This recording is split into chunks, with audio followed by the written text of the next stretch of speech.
High frequency. Yeah. Sync up. Already. Yay. I get up with the frequency each and every morning.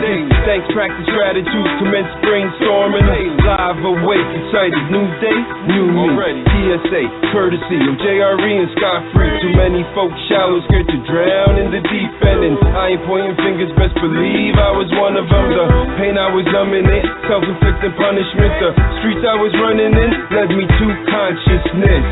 Yes, they can steal my flows, but can't block my shine, baby. You see my glow? Now I live in the light, radiating love.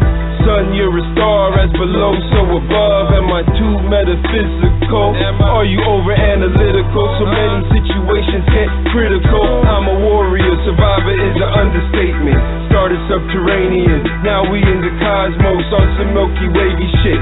Sun-kissed, melanin rich, health is wealth, we live abundant. Connected with the oneness, I'm off my dumb shit. I bring to you substance more specific, life is synchronistic. All is energy, fact, over fiction when I rap. That high frequency, yeah, we on that. Sync with the most divine, catch contact, physicality beyond that. High frequency, we on that. Mind over matter, thoughts not scattered. Both stars co-creating, spiral up, no latitude, heaven or hell. And you leave a trail, the high and low polarities, the vibrations, they all real. Day to day just hoping, going through the motions, staring at the doors, who could ever get this open? Till I uncovered the secret to keeping it real. I got in touch with my soul, that's fan my frequency feel. We play and follow the leader ain't going nowhere. That's why I'm living my life with a sovereign mind. All I want in this world is to spread love and greatness to you, using my music for we out of time. So for the divine, I'm doing my due diligence, giving some peace to views that's too militant. Doing it different, I got purpose and position. Feel the vibration, transmission is the mission. Need you to listen to these words, my dude. I swear my third eye got a bird's eye view. And do you wanna sync up? Cause I do. Surfing this wave, follow as we ride through. All is energy, fact, over fiction when I rap. That high frequency, yeah, we on that. Sync with the most divine, catch contact, physicality beyond that. High frequency, we on that. Mind over matter, thoughts not scattered. Co-stars, co-creating, spiral up, no latitude, heaven or hell. It's in you, leave a trail. The high and low polarities, the vibrations, they all real. Let it marinate, cause this is very great. To every state, the burden on my back, well, I carry weight. High frequency, high power, free spirit. Talking to the man upstairs, and yeah, he hear it. Man, I'm riding the wave, inspired by the days when we sparked up. That was the light of the haze, but now I'm synced up. Yeah, my drink's up. Am I drinking again? Well, you know, yeah, the gig's up. Freedom ain't free, believe them, they not me. The oppressor knows my melanin rich, and I'm scot-free. That means I got away. BS, not today. Stop and say we good. Okay, no more drops today. This the high frequency, they gon' feel this. Still with optimism, but still I'm the realist. They gon' feel this, yeah, real quick. Bring the chorus in. That's real shit. All is energy, fact, over fiction when I rap. That high frequency, yeah, we on that. Sync with the most divine, catch contact, physicality beyond that. High frequency, we on that. Mind over matter, thoughts not scattered. Co-stars, co-creating, spiral up, no latitude, heaven or hell. It's in you, leave a trail. The high and low polarities, the vibrations, they all real. Peace to the gods, brother Yusuf Found. High frequency radio, yeah, we on that. Peace, brother Paul Savage, you already know. You were locked in, tuned in live. High frequency radio. Sync up.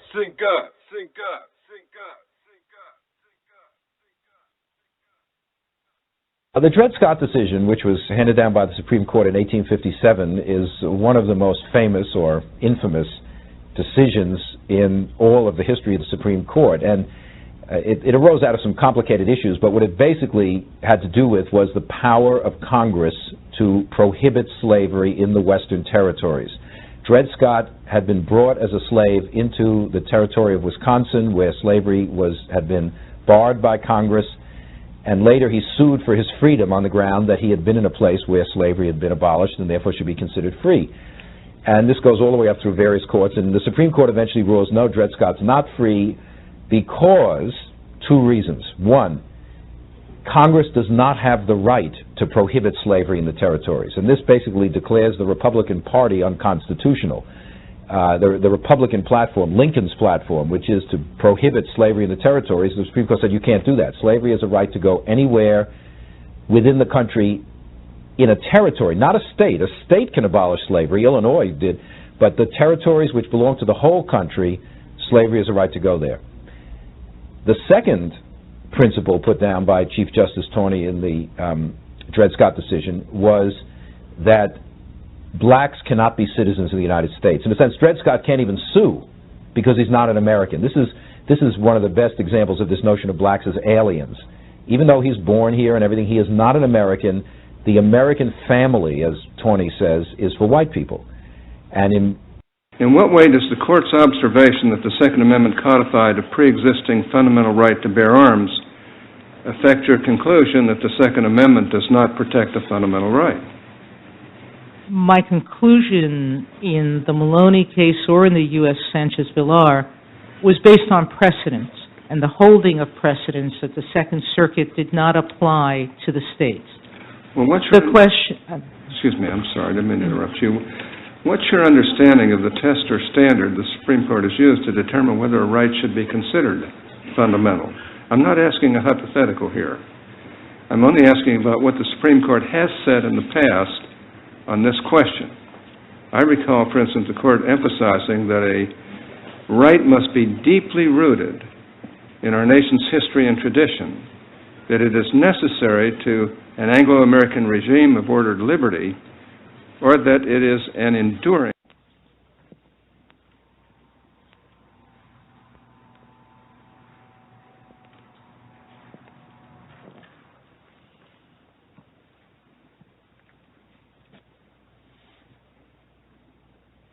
You have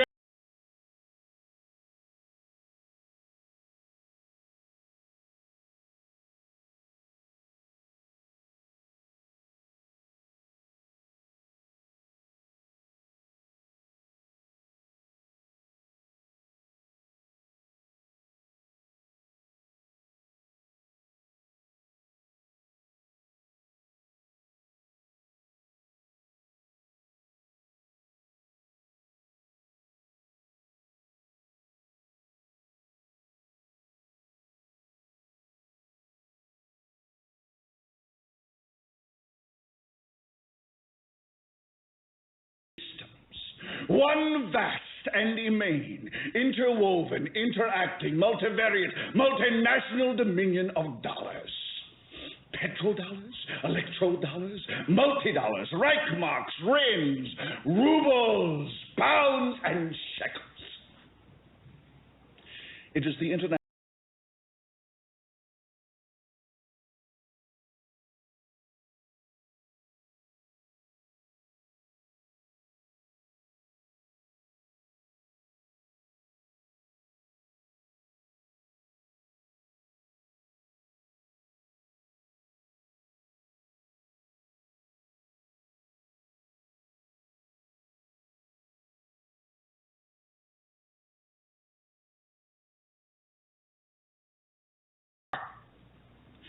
and you will atone. Am I getting through to you, Mr. Beale? You get up on your little 21-inch screen and howl about America and democracy. There is no America. There is no democracy. There is only IBM and ITT and AT&T and DuPont, Dow, Union Carbide, and Exxon. Those are the nations of the world today. What do you think the Russians talk about in their councils of state? Karl Marx? They get out their linear programming charts, statistical decision theories, minimax solutions, and compute the price-cost probabilities of their transactions and investments, just like we do. We no longer live in a world of nations and ideologies, Mr. Beale. The world is a college of corporations, inexorably determined by the immutable bylaws of business. The world is a business, Mr. Beale. It has been since man crawled out of the slime. And our children will live, Mr. Beale, to see that perfect world in which there's no war or famine, oppression or brutality. One vast and ecumenical holding company for whom all men will work to serve a common profit. You're listening to MOABITE Oasis with your host, Taj Tarik Bey. Exclusively on High Frequency Radio Network, the baddest radio network on the planet.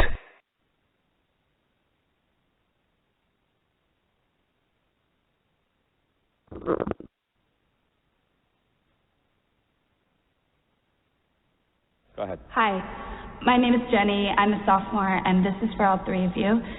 Can you say in one sentence or less what... you know what I mean.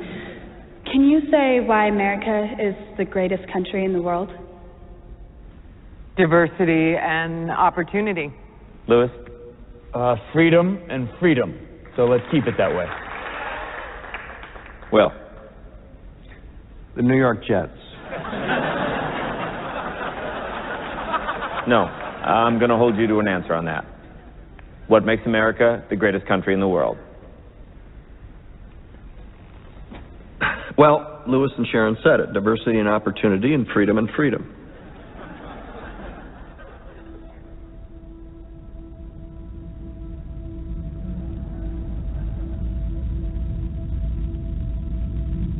I'm not letting you go back to the airport without answering the question.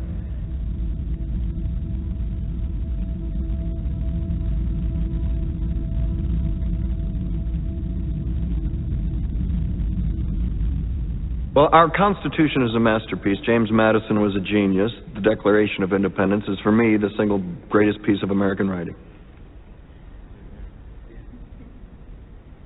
You don't look satisfied. One's a set of laws and the other's a declaration of war. I want a human moment from you. What about the people? Why is America not the greatest country in the world, Professor? That's my answer. You're saying... Yes. Let's talk about... Fine. Sharon, the NEA is a loser. Yeah, it accounts for a penny out of her paycheck, but he gets to hit you with it anytime he wants. It doesn't cost money. It costs votes. It costs airtime and column inches. You know why people don't like liberals? Because they lose. If liberals are so fucking smart, how come they lose so goddamn always? Hey. And with a straight face, you're going to tell students that America is so star-spangled awesome that we're the only ones in the world who have freedom? Canada has freedom. Japan has freedom. The UK, France, Italy, Germany, Spain, Australia, Belgium has freedom. So 207 sovereign states in the world, like 180 of them have freedom. All right. And yeah, you, sorority girl, just in case you accidentally wander into a voting booth one day, there's some things you should know. And one of them is, there is absolutely no evidence to support the statement that we're the greatest country in the world. We're 7th in literacy, 27th in math, 22nd in science, 49th in life expectancy, 178th in infant mortality, 3rd in median household income, number 4 in labor force, and number 4 in exports. We lead the world in only 3 categories: number of incarcerated citizens per capita, number of adults who believe angels are real, and defense spending, where we spend more than the next 26 countries combined, 25 of whom are allies. Now, none of this is the fault of a 20-year-old college student, but you nonetheless are, without a doubt, a member of the worst generation ever. So when you ask what makes us the greatest country in the world, I don't know what the fuck you're talking about. Yosemite? And starring the mad prophet of the airways, Howard Beale.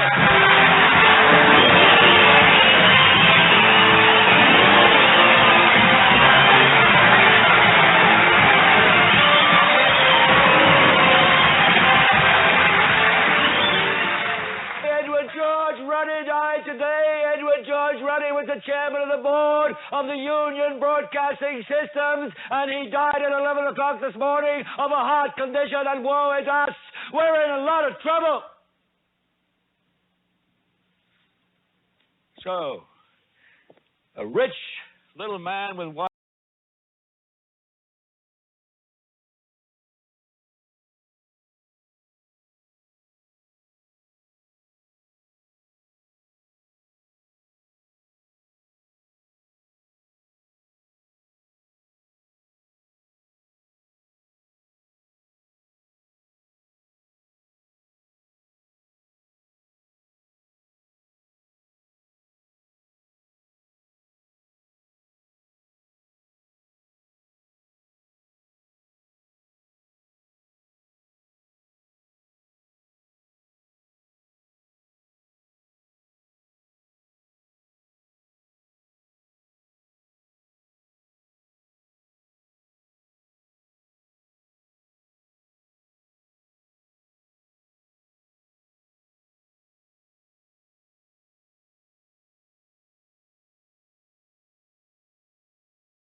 There's a new chairman of the board, a man called Frank Hackett, sitting in Mr. Ruddy's office on the 20th floor. And when the 12th largest company in the world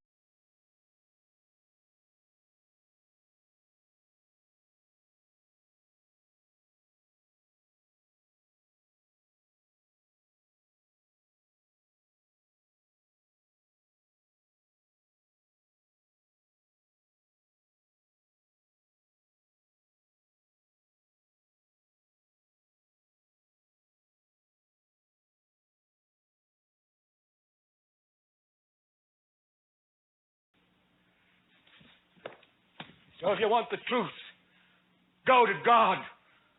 Go.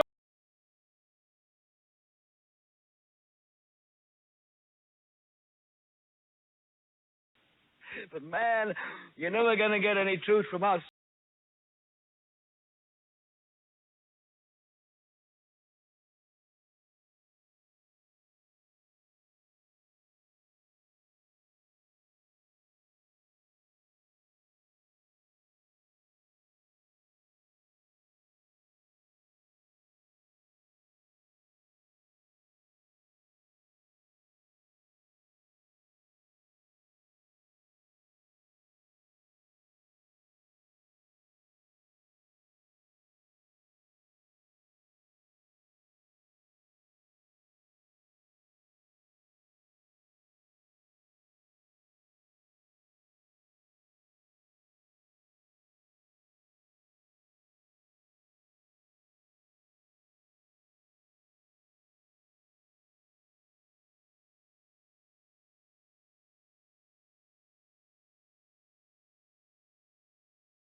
Good day, y'all. Welcome to MOABITE Oasis. Taj will be with us momentarily. Please stand by as we speak. Good day, big brother. Islam. Yeah, thank you for holding up for me. I was out there in the yard, messy and everything. Anyway, this is Taj Tarik Bey from MOABITE Oasis on High Frequency Radio. And keep in mind, you all, the calling number is 424-222-5250. I'm Taj Tarik Bey, your host for MOABITE Oasis, and I'm honored to be here with you today on High Frequency Radio. This is a humanitarian and informative communications venue, and I'll be hosting this show for your honor, for your respect, and for your considerations from 1 o'clock to 3 o'clock p.m. in the afternoons. Now, this day or degree is Thursday, known in Moorish Latin as Jueves, being the 5th day of the week and ruled by the planet Jupiter. The holy name for this degree, or ELA, is Saka'il, and as the schedule may allow, I trust to be with you on Thursdays to come. In recognizing the unity of life, we thank you and honor you for sharing your time with us, and trust that our sharing will be remedial and dispensations, because every time we come on the show, we're actually trying to address things that bring cure.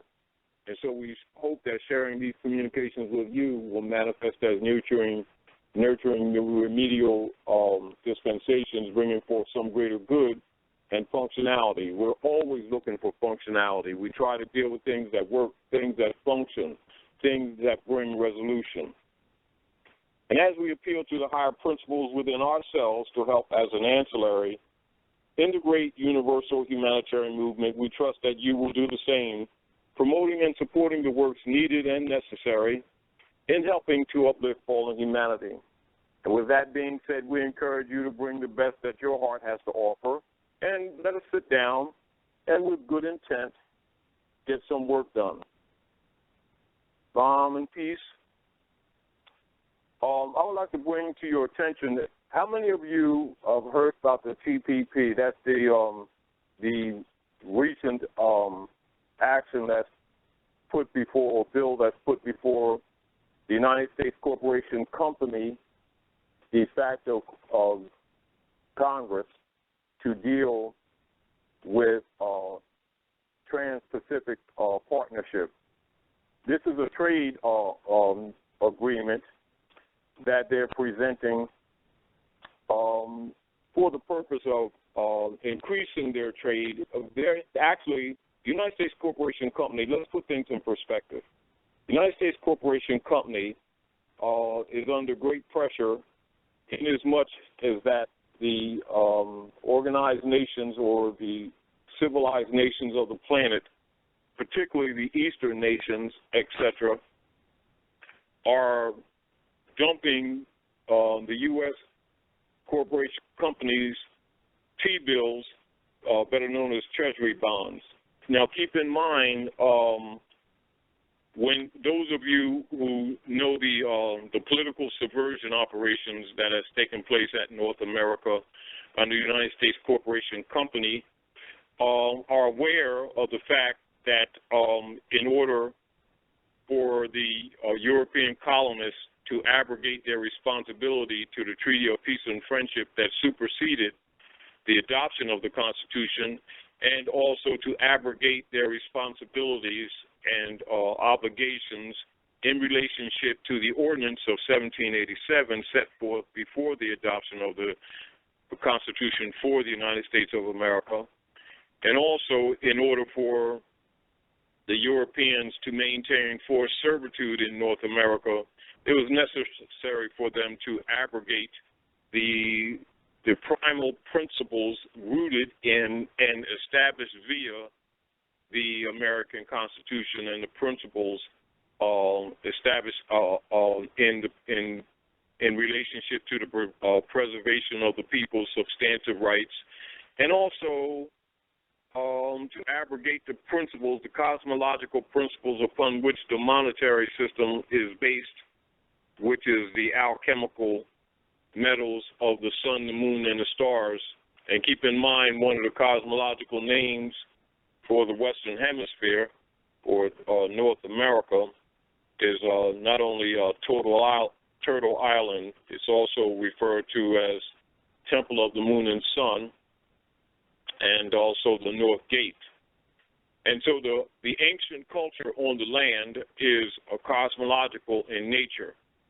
And so the monetary system is based on gold, which is the alchemical metal of the sun, and silver, which is the alchemical metal of the moon, and copper, the alchemical metal of the star, which is in the center of the Moorish flag, which is Venus, etc. Cutting through the chase, the European colonial operators, in their continued effort to subvert the obligations and the checks and balances set forth via the American Constitution have been consistently determined to overthrow its republican form or structure and government, which recognizes the allodial rights of the living people and, of course, their properties, their estates, etc., as set forth in Article 4 of the American Constitution, etc., guaranteeing a republican form of government for every state in the Union. And, of course, as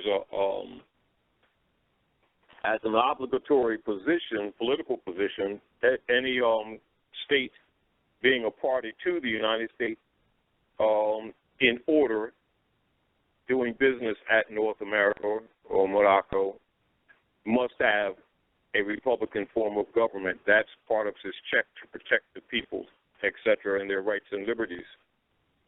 Also, Article 10, Section 1 of the American Constitution for the for operations for governance of the United States of America is the protections of the principles of the cosmological nature of the monetary system, being gold and silver coins, as most of you already know. But as an adjunct, I would also remind everyone to remember, for those of you who have participated and shared your time with High Frequency Radio and MOABITE Oasis and many other hosts on this station, you would remember that we shared with you the congressional records concerning House Joint Resolution 192.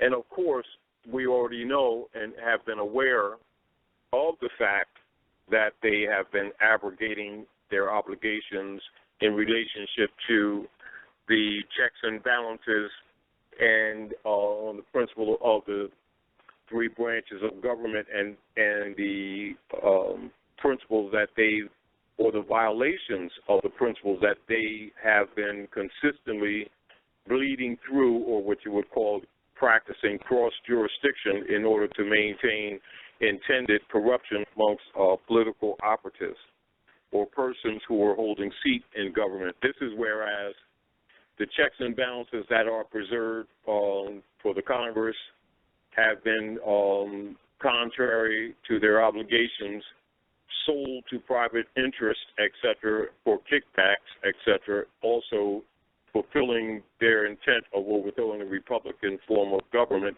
And the same with other branches of government, whereas the judiciary, members of the judiciary, to preserve or to protect interests of corrupt political party members operating in other branches of the government, they would pass laws from the bench, which logically is reserved to the Congress, etc., and to preserve corruption, vice versa. And of course, because of the misprision intentions, these bleed-throughs or these cross-jurisdiction actions have become a common fare of operations at North America. And also, so put that in context with the knowledge that most of you who are listeners to MOABITE Oasis and High Frequency Radio are aware of the coup that must be redundantly presented to the memories of the people, because most people, when you're talking to them, you'll recognize that they have been remiss in putting it in perspective of remembering the coup of 1871, whereas secretly the operatives within the United States government accepted bribes, payoffs, and then many of them also had allegiances and secret oath via the secret Treaty of Verona, with the intent set at Article 1 to overthrow the republican form of government of the United States, etc., transferred their powers to foreign interests, mainly in the District of London, fulfilling their their mission to overthrow the republic. And that overthrow converted, under a color of operations, the Republican form of government commanded and established via Article 4, Section 4 of the American Constitution, converted it into a private for-profit human trafficking order to solidify the colorable legislation that was needed politically for them to maintain and institute and manage and administer institutionalized peonage, commonly referred to as slavery. So the coup of 1871 has as its root function and purpose to overthrow the Republican form of government, to institutionalize forced servitude known as slavery, connotatively, etc., and to abrogate the gold clause of Article 1, Section 10 of the American Constitution for the sole purpose of maintaining corruption amongst the party members in the Congress, as well as in the executive, as well as in the judicial branches of the government, which means to put it in most simple terms, the operatives in the government for the United States of North America, by agreement and by collusion, went rogue. That must be made very clear. Now back to the TPP.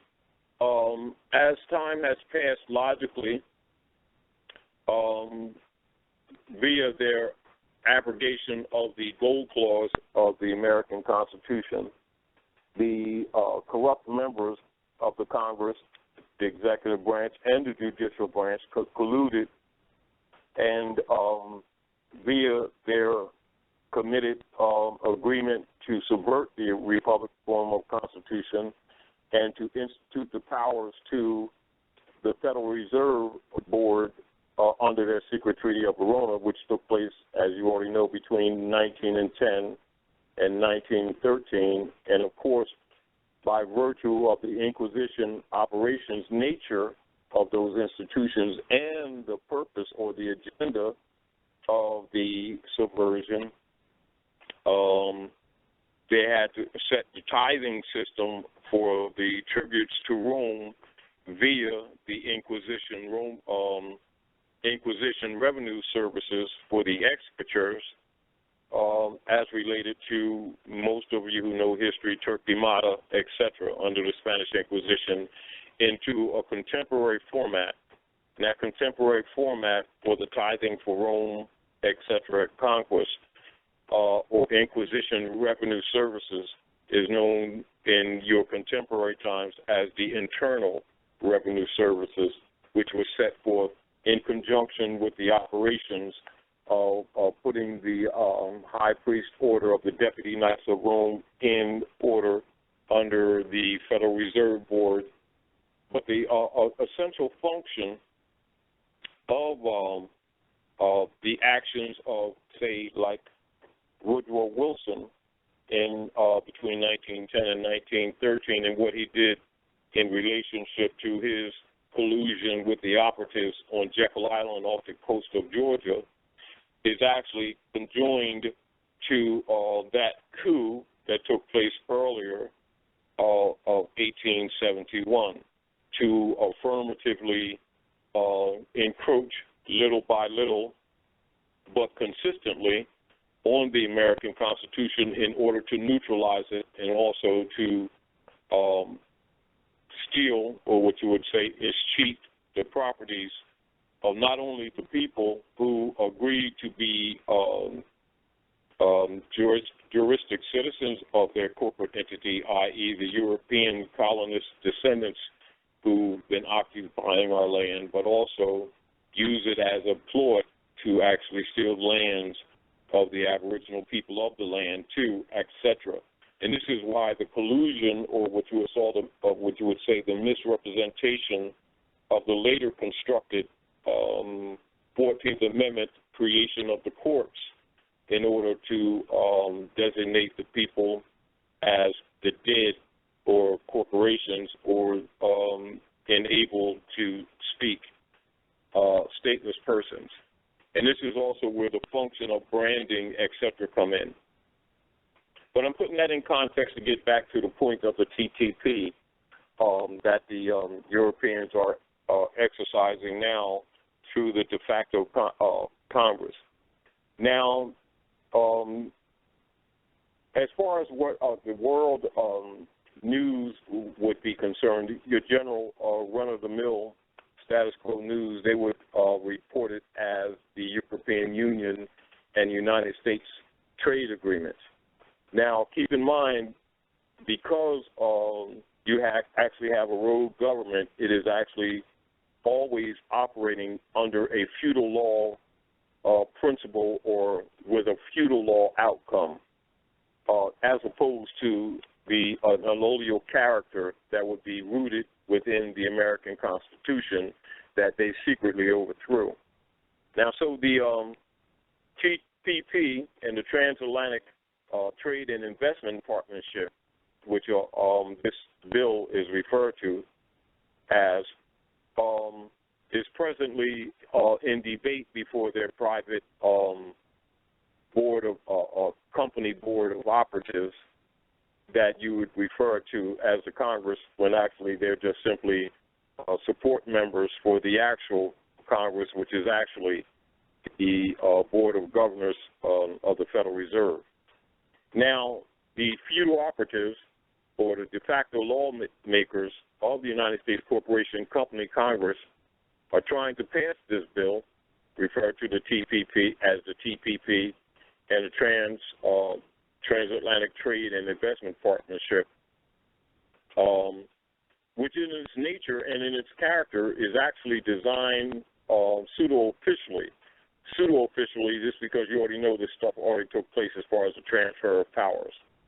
So pseudo-officially, it is designed to hand over the alleged delegated, though abrogated, constitutional authority of the Congress, and also to structure it in such a way that any of the so-called operatives in the Congress would have limited time or what you would say a restricted capacity to debate and or to modify the trade law, and thus to place such authority into the controls of the for-profit corporate governing entities for which it is designed for in the first place. So keep in mind that's it with the perspective, a knowing perspective, that all contemporary operations of the persons claiming to be Congress for the United States of America posed as a country was actually, they're actually operatives of a private business. And so they're presenting themselves as a Congress for a country when they're actually the Congress for a private business. They're more or less liaisons, or what you would call persons whose pretty much jobs are to convince the public to agree to the private corporate rules under the guise that they're passing things when actually the decisions, for the most part, are already made with the Board of Governors of the Internal Revenue Services and, of the Federal Reserve system, etc., and they're just simply front men. But also keep in mind, too, that the merging of governments and corporations is referred to as fascism. So don't look at a lot of the misconceptions that people would usually refer to fascism when they usually associate it with Adolf Hitler, etc. Fascism is actually the merging of government and private corporations.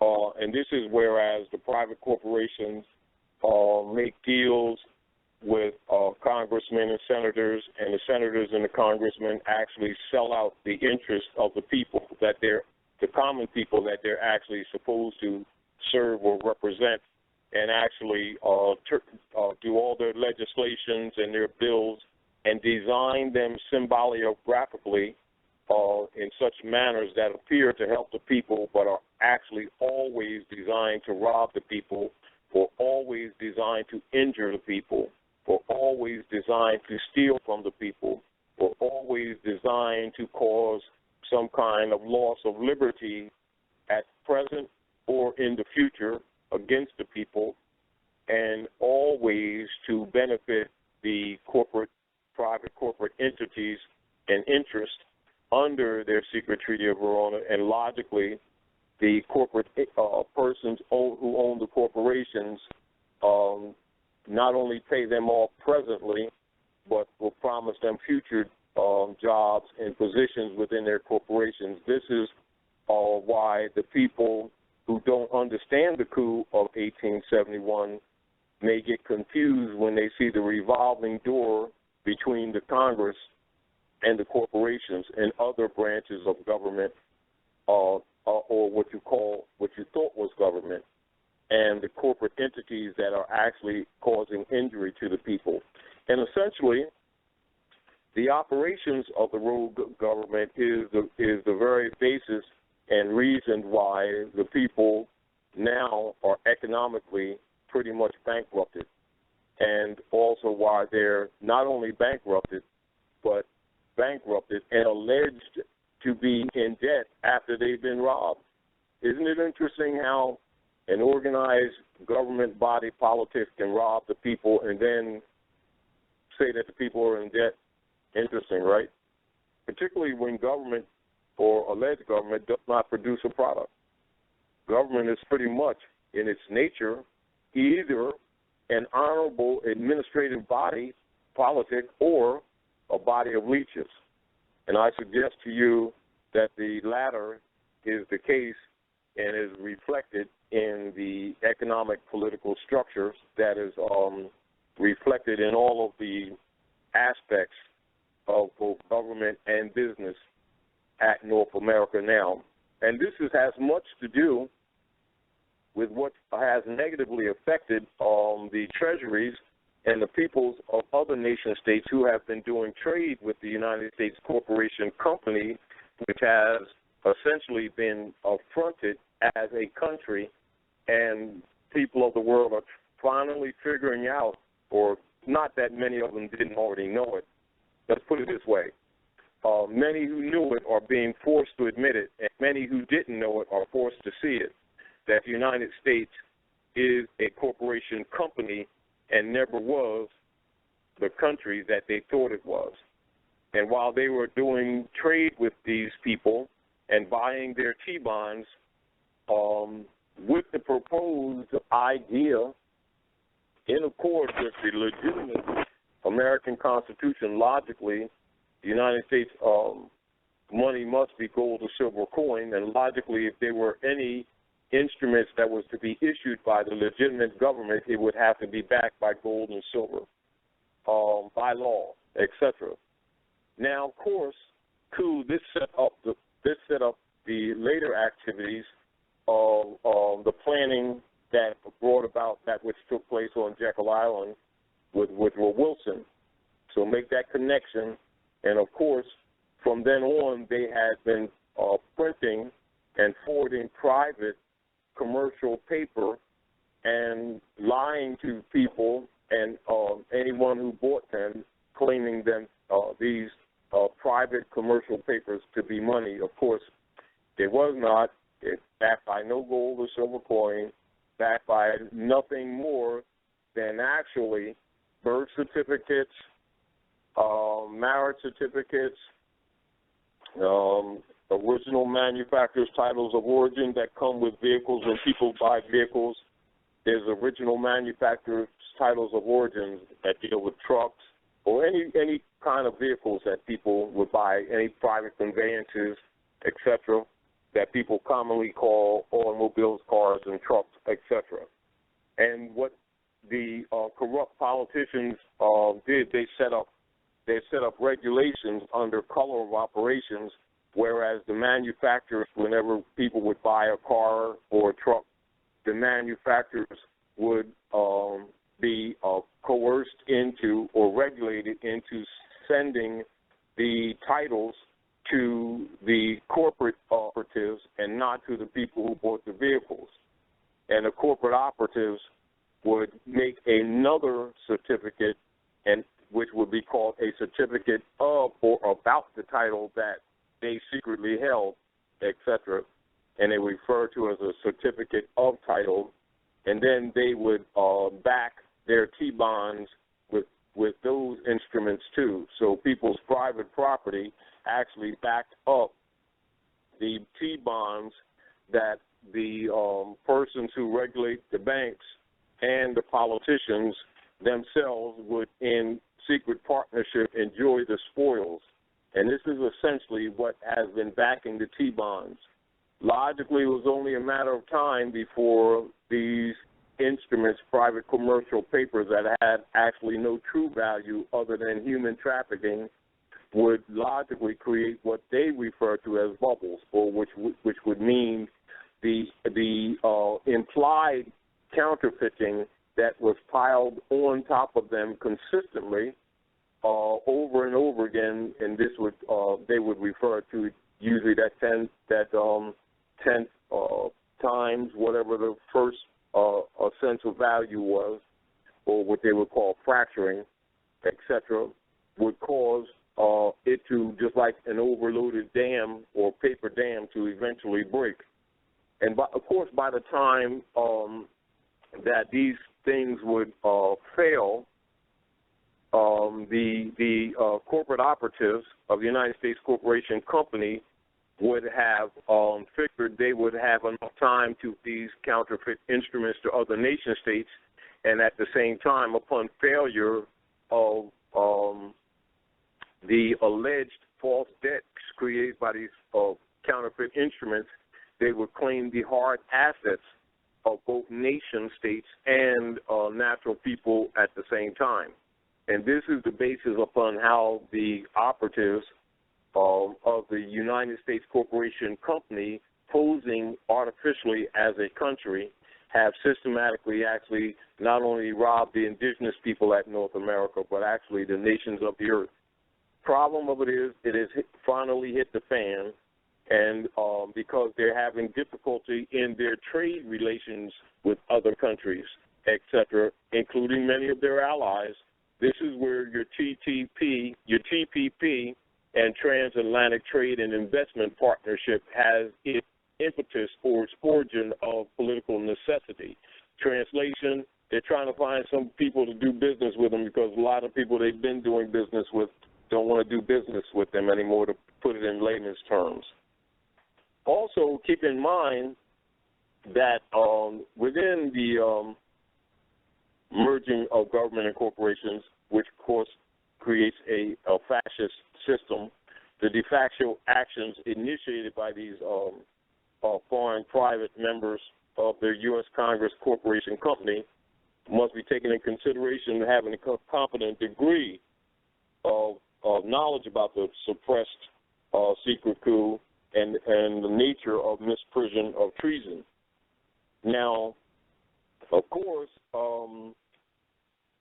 the de facto legislative process, which is relative to TTP or TPP and TIP, and initiated by members of the U.S. Congress, is called Fast Track or Trade Promotion Authority.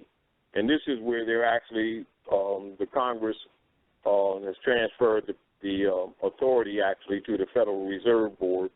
And, of course, this is your background influence and them trying to, under the guise of legitimacy, fast-track this bill.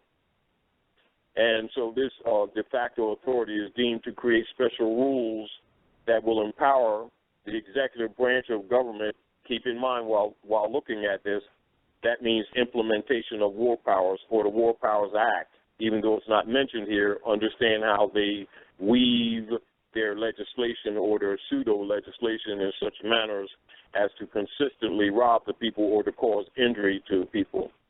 And so the de facto operations of that fast-track trade promotion authority and as a transfer of authority will be transferred to the executive branch, and to negotiate into trade agreements, those trade agreements without congressional oversight. In other words, the Congress won't go through the motion because they weren't doing it anyway. They won't go through the motions artificially that they've been doing all the time, pretending that they're working for the people's interests. And so they're just going to abrogate that to fast track it. And the translation, they've been robbing people, so they're just going to come out in the open and do it. So note that such limited legislative powers, which are delegated to the Congress under the American Constitution, that for said action or authority is being transferred by those persons to actually a private interest. Not that they hadn't already done it, because they actually already have done it. But anyway, so keep in mind all of these types of legislation or ens legis operations are actually guided by Article 1 of their secret Treaty of Verona, which they read into the record of the congressional records. I think they're about 1822, something like that, and they actually filed it in records about 1916, really around the same time that they set up the Federal Reserve Board, etc. So keep that in mind for those of you who do your research, Secret Treaty of Verona, Article 1. And so that's Act 1, or Article 1 of their secret treaty. Now keep in mind that secret treaty of Verona is in collusion with the bishopric and the Pope of Rome, and so you can see the Inquisition relationship. And also, so you see the TPP bill is for its proponents to assure that any opposing lawmakers, alleged lawmakers, will not be able to reason, to critique, to analyze, or to change the provisions made therein, and that any constitutional oppositions made to the TPP feudal operations will have a very limited time for exercising any up or down votes, etc., or any yes or no votes to ratify the entire treaty. And so that design restriction means that the intended internal or internet and copyright provisions, which were buried in the omnibus treaties, will get almost no oversight. And so also veiled within this TPP bill is really taking the powers to control the internet and all digital operations, actually, again, to the corporations. This is also so that they can interrupt or stop the flow of information, etc. And as you already know, people are finally waking up and studying and sharing information with each other, which is waking a lot of people up, so they want to put that in check. That's also designed within the bill to transfer that power to the corporations so that they can either shut it down at will with limited or no excuse, etc., and thus control the transfer of information, etc. So the TPP on Transatlantic Trade and Investment Partnership, while on its surface presenting an offer of trade, etc., as a countermeasure to the the unity taking place with the Asiatic nations and South American nations to protect themselves from the corruption and the counterfeit that had been issued by United States corporation company operatives for these last 50 to 100 years, etc., which has caused actually many of their treasuries to fail and caused them much economic stress, meaning that they've been giving them free goods for actually counterfeit all this time. And so this TPP not only is a response by them, the corporate entity owners of the United States Corporation Company, to find new partners to trade with, but also as a countermeasure to the unity that's taking place amongst the Asiatic nations, as well as to hide within that legislation the powers of the corporations to shut down the internet at will under minor excuses, etc., while appearing to promise jobs and other things like that to the common people. So anyway, for those of you who listen to high frequency radio and MOABITE Oasis, if you have any interesting things to add to the operations of the TPP and the Transatlantic Trade and Investment Partnership, Of course, that's a European Union and a United States Corporation Company trade agreement. Keep that in mind, that the United States Corporation Company is actually a colony of Britain. So there's not a separation as far as many people might think there is. So keep that in mind, and keep in mind the coup of 1871. When examining this or any other legislation presented by the pseudo or de facto Congress corporation operatives doing business as the United States Corporation Company while pretending to be a country. And so we're going to take a break here on High Frequency Radio on MOABITE Oasis. And when we come back, I hope some of you have some interesting things to add to this issue to help support the people in trying to preserve their birthrights, their estates, etc., their inheritances, whatever savings they may have thought they had, etc., any funds or any buildup of any inheritances or that they thought or were intended to preserve for their children, etc. These things will be of interest because they're also designed to rob them of those things too. So we're going to take a break here on MOABITE Oasis and High Frequency Radio. And when we come back, I trust that you all will have some questions or some statements to add to the venue, and we'll discuss them and see if we can come up with some solutions. And so your call-in number is 424-222-5250. Taj Tarik Bey, MOABITE Oasis on High Frequency Radio, you all. Let's take a break.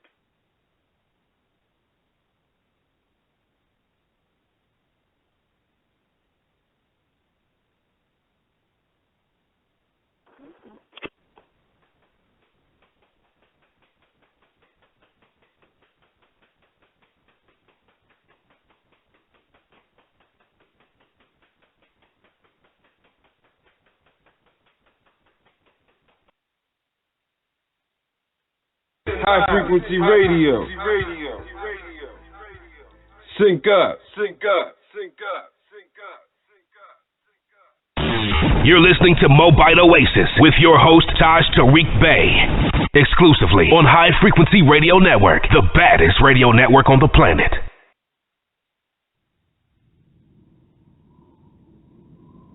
There is a widespread knowing in the collective consciousness, as if to regain memory after a long bout with amnesia, rediscovering the spiritual self and the soul's forgotten mission and purpose. It is about ascending and transitioning into higher conscious awareness of one's own selfness and divinity, not by earthly permission, but by divine cosmic birthright. Namaste. This has been a Meta Minute with Dr. Naila Bakari Gilliam of House of Reawakening Minds, where we are reawakening minds, one mind at a time. Are you awake yet?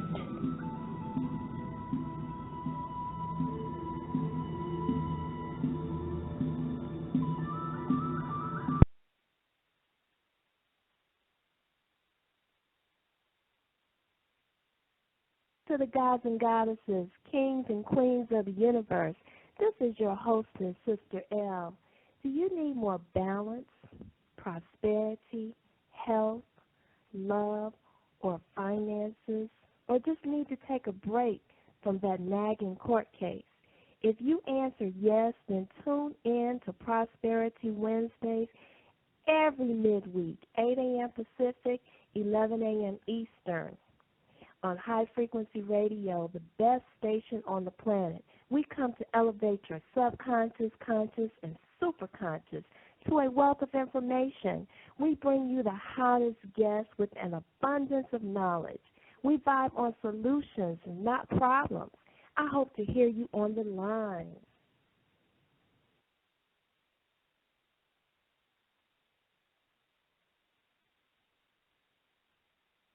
Your congressional record and read the Article 1 of their secret Treaty of Verona, which is at the root of the operations of their coup that took place in 1871. This is American Diplomatic Code 1778, 1884, Volume 2, Elliott, page 179. And, of course, those operatives and those who are colluding in the misprision are signatories to this instrument, and this is also the instrument by which the political operations, both of the so-called Republican Party and the Democratic Party operating at North America, both use this secret treaty as a guideline in all their legislation. The great political art of symboliography used by them, of course, is the political art of deceiving the people or presenting something that looks like it's left when it's actually right, or presenting something that's right and that looks like it's right and is actually left. This is the operative character of both their training and their operations and their pseudo or de facto legislation under their secret Treaty of Verona. So Article 1 of the secret Treaty of Verona, congressional records, is the high contracting powers being convinced that the system of representative government is equally as incompatible with the monarchical principles as the maxim of the sovereignty of the people with the divine right engaged mutually in the most solemn manner to use all that their efforts to put an end to the system of representative government in whatever country it may exist in Europe, and to prevent it from being introduced in those countries where it is not yet known. And so this is the basis upon which they're operating with their intended and functional overthrow or undermining the abrogation of the Gold Clause, as many of you know, which is expressed in House Joint Resolution 192, but effectively was actually the operations were actually set in force earlier. And so when you look at the secret Treaty of Verona and look at Article 1 of the secret Treaty of Verona, you can see the nature of the TPP when you understand them being rejected by other nation states, rejecting their T-bonds, etc.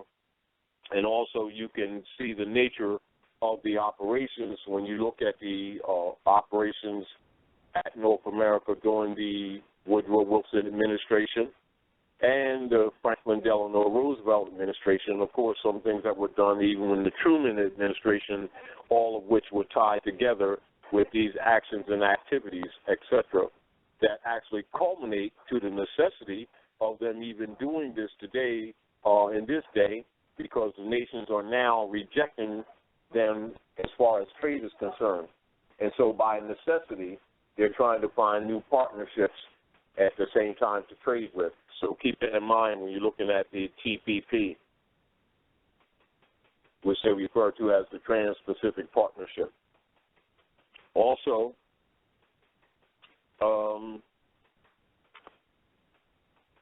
let me see, keep in mind if you want to look at it historically for those who would not be or who would be less able to put their secret treaty into Treaty of Verona into context.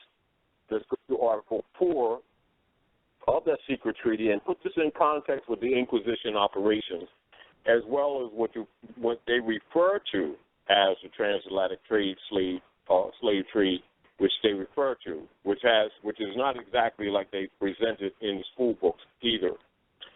But anyway, going to Article 4, the situation of Spain and Portugal unite unhappily all the circumstances to which this treaty has particular reference.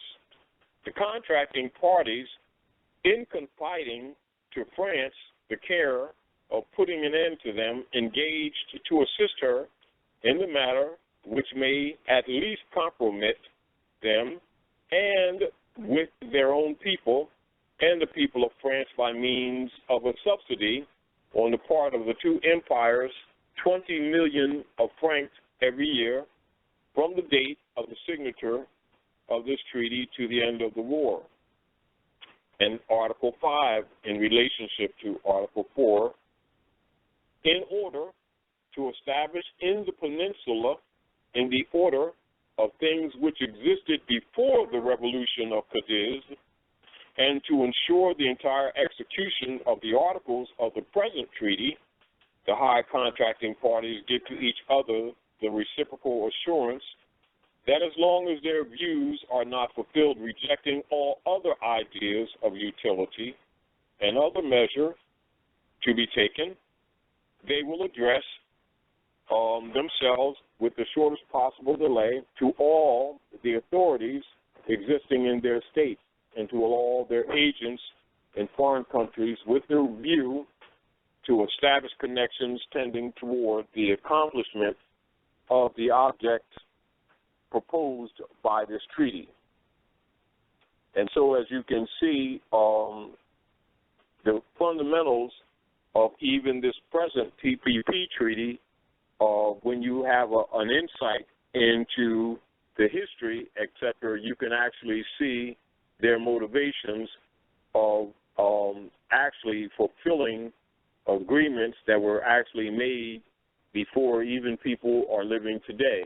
And so by necessity of these operations, you can also recognize that it's clear why they must maintain and why they have maintained secret societies in order to preserve some of this information and keep it from the masses. And while it's referred to as the secret Treaty of Verona, it's interesting that it's right in the congressional records. However, they also know that according to the General Board of Education set forth by Rockefellers in 1902, that the people, for the most part, have been made docile and pretty much are not in a pattern of doing research into congressional operations, and therefore don't usually have direct privy to recognize these operations when they see them or make a correlative connection to actually things that took place in history that would definitely reflect their motives, etc.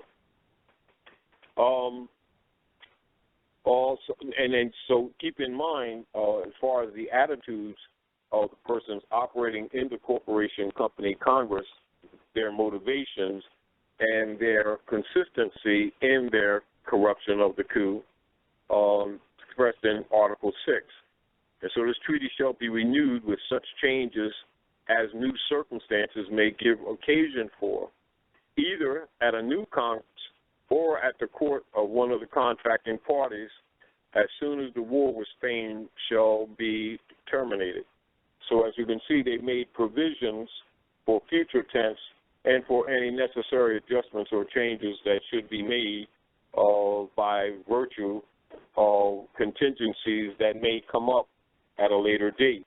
And so when you look at even that, you can see the nature of the TPP that's taking place absolutely right now as we're talking. It's very interesting, very, very interesting, because if you have an insight into the history itself, they can no longer hide their motives as to also why they're doing things today.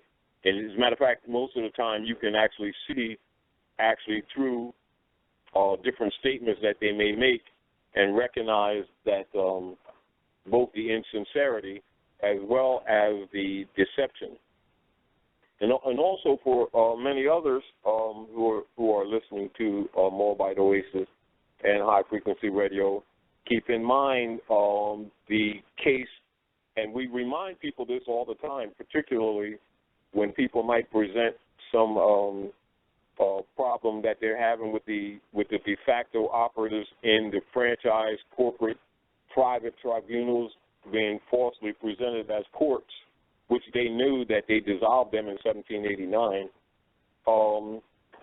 Keep in mind the United States Supreme Court's case in relative to the Clearfield Trust Company versus the United States So what you have, trust a private corporation addressing a private corporation when it would appear that a private corporation is addressing the nation's, the federal nation. They're actually a private corporation addressing simply a private corporation. And it expressed at 318 U.S. 363, on page 363 and 371 to 371. And for those of you who do research, that will be referred to as the Clearfield Doctrine. And so the Clearfield Trust Company versus the United States Private Corporation Company, keep that in mind. The decision within the outcome of that case is that governments descend to the level of a mere private corporation and take on the characteristics of a mere private citizen where private corporate commercial paper, which are Federal Reserve notes, and securities, which are checks, is concerned. And for purposes of suit, such corporations and individuals are regarded as entities entirely separate from government.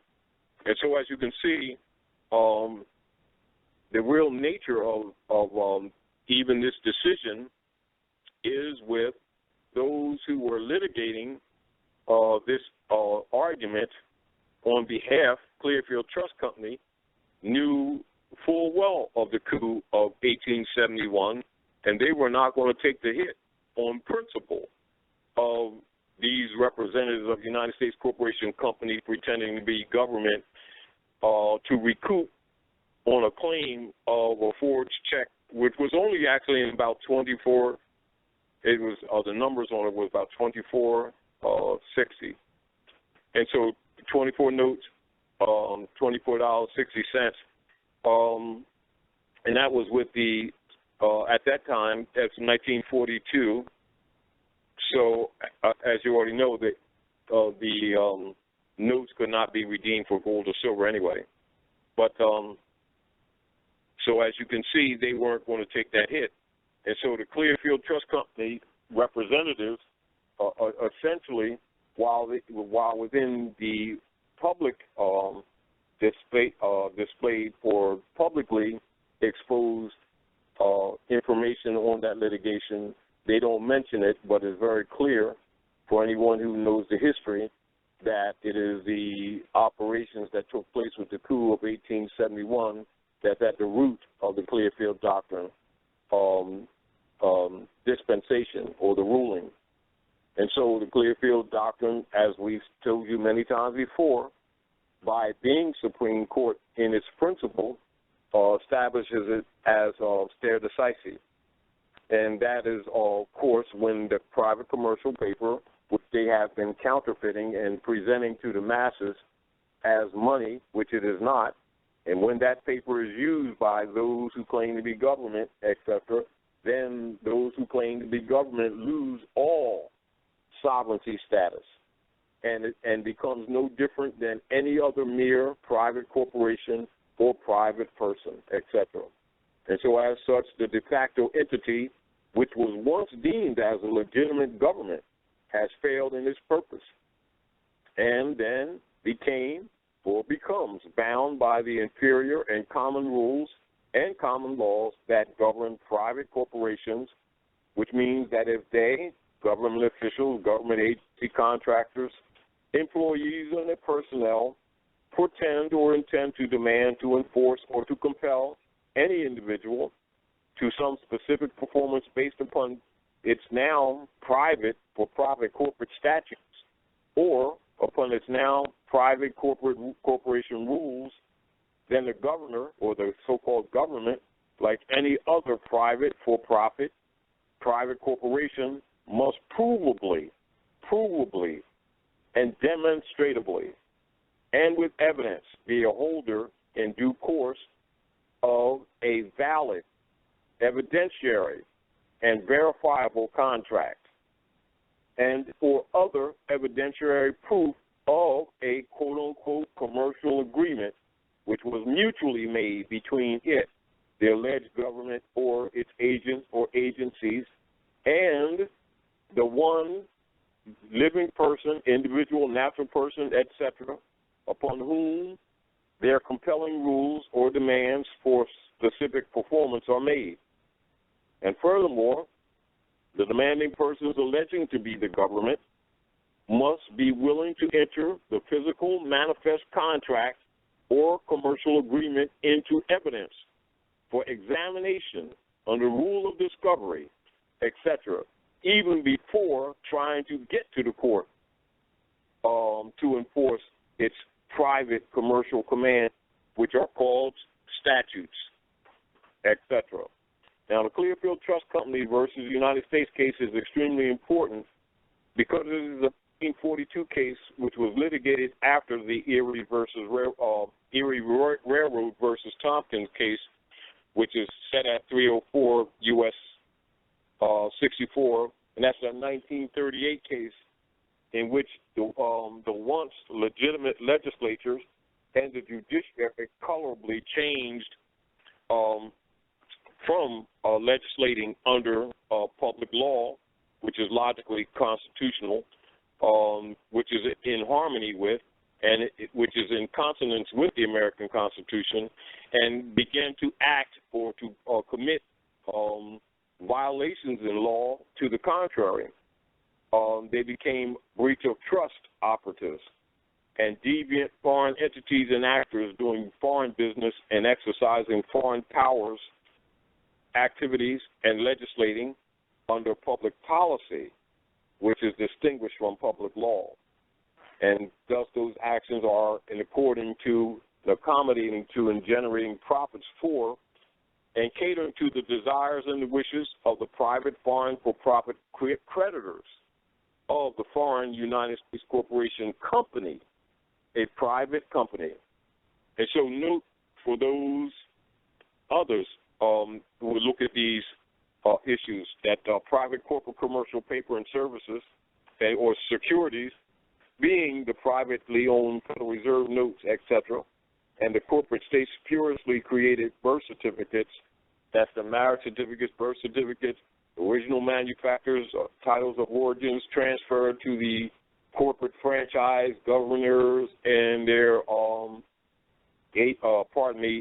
agencies and franchises in all the corporate states, jurisdictions, etc., were constructed by and administratively used by and sold by the private foreign owners, officers, employees, beneficiaries, profiteers, agents, and agencies who have been doing business as the United States of America Corporation Company and its franchise corporate entities, etc., and by their chartered and licensed franchisees, etc.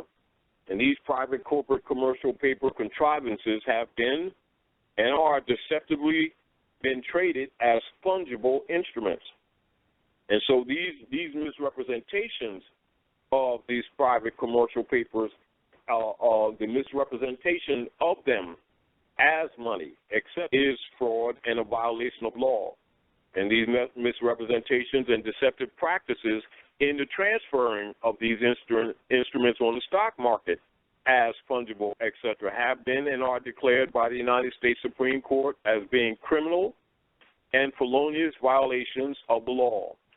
And this process of them using these instruments for securitization or for fungible instruments is referred to as securitization, which in its nature is the wrongful process and processes and practices of homogenizing financial instruments into fungible services, fungible securities, and the selling of such felonious instruments on the securities market. And this has all been declared by the United States Supreme Court as being unlawful, illegal for all private corporations. And so as you can see, the very fact that when they interface with the people and these agencies or franchisees of the corporate United States Corporation Company and its franchisees, etc., in relationship to the corporate states and their franchise entities and agencies, etc., all of whom in collusion abrogated American Constitution in order to rob the people and to rob the indigenous people and to subvert the Republican form of government, have in the process also abrogated, abandoned, given up, and voided themselves in any claim of being legitimate government, voided themselves entirely in any authority that is vested in a legitimate government by the sovereign right of the people, etc. All of this they lost. That is the nature of the Clearfield Doctrine and the nature of the argument made in the Clearfield Doctrine case is related to the coup of 1871. So keep that in mind for those who know, because they don't always tell you what the motivations are, but once you look at the component parts of both the history and the law, it becomes very plain and very clear that these things are tied together. And so again, when you look at the actions with the corporate operatives now with the TPP, you can recognize why they're desperately looking for trading partners, and particularly in the Pacific Rim too, because many of the Asiatic nations, etc., are now wanting to trade with each other in their own currencies, in their own finances, etc., and not in the securities or the treasury notes established by the barristers of England and the U.S. corporation company operatives under the enforcement of their secret Treaty of Verona as said in Article 1, and thus with the operations and the actual function of the Federal Reserve Board of Governors, which is really the Congress for them, and also, the Internal Revenue Services, which is really the Inquisition Revenue Services, all designed to rob the people. And so, as a civilized world of nations are starting to reject this constant corruption, they will cover it up by calling it quantitative easing and a lot of other password statements that you will see them refer to their counterfeiting, but that's exactly what it is. And so the relationship or the necessity from a political, economic power position, the TPP and the Transatlantic Trade and Investment Partnership between the European Union, which is referred to as the EU, and the United States Corporation Company, which is referred to as the U.S., their trade agreement, in short, referred to by acronym TPP and TTIP, are actually multinational trade deals that will carry veiled and hidden copyright and digital privacy provisions that threaten millions of people's privacy and their rights or use of the Internet. And so the trade agreements carry these harmful provisions because the members of the U.S. corporate entity operatives, etc., have deliberately negotiated and purposefully no provision for credible public consultation or opposition, and they made sure that the public has no way of opposing it in any manner whatsoever. This is, again, why their operations are put in such a manner that they call fast tracking, etc.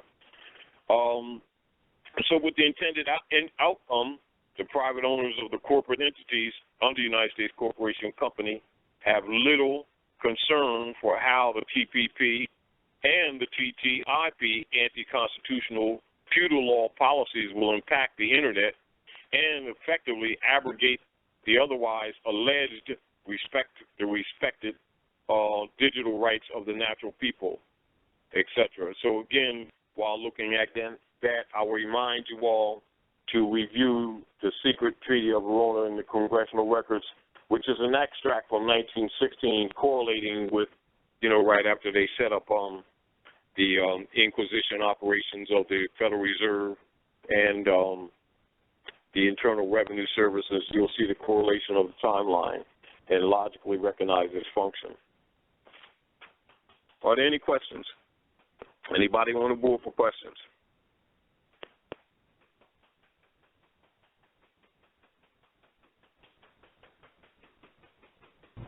Yeah, Taj, you got a lot of people in queue. Can you hear me?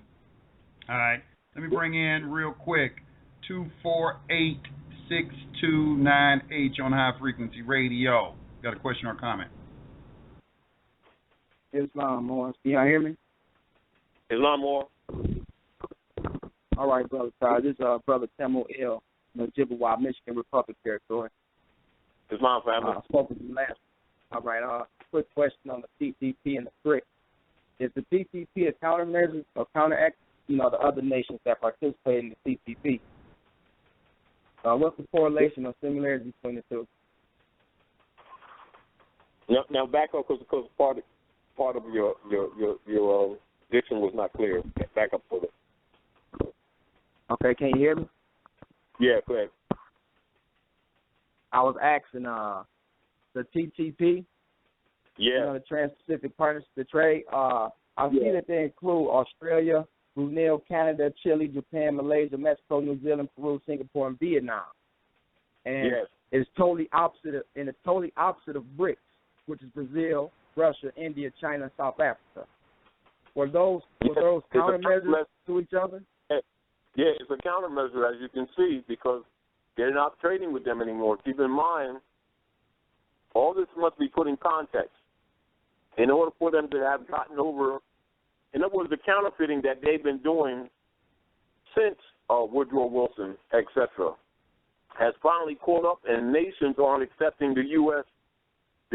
Corporation private dollar, which is really a debt note that they've been actually presenting as wealth, and it's actually a debt note that has actually not only undermined other nations, but actually caused them to be in debt and poor, while at the same time the nations were giving them products for nothing. You see the point? Okay. Now, these other nations that you mentioned, that as you can see, which are also limited in numbers, are either nations that they have direct subversion or what you call occupational control of, or people who have not yet abandoned ship. Okay.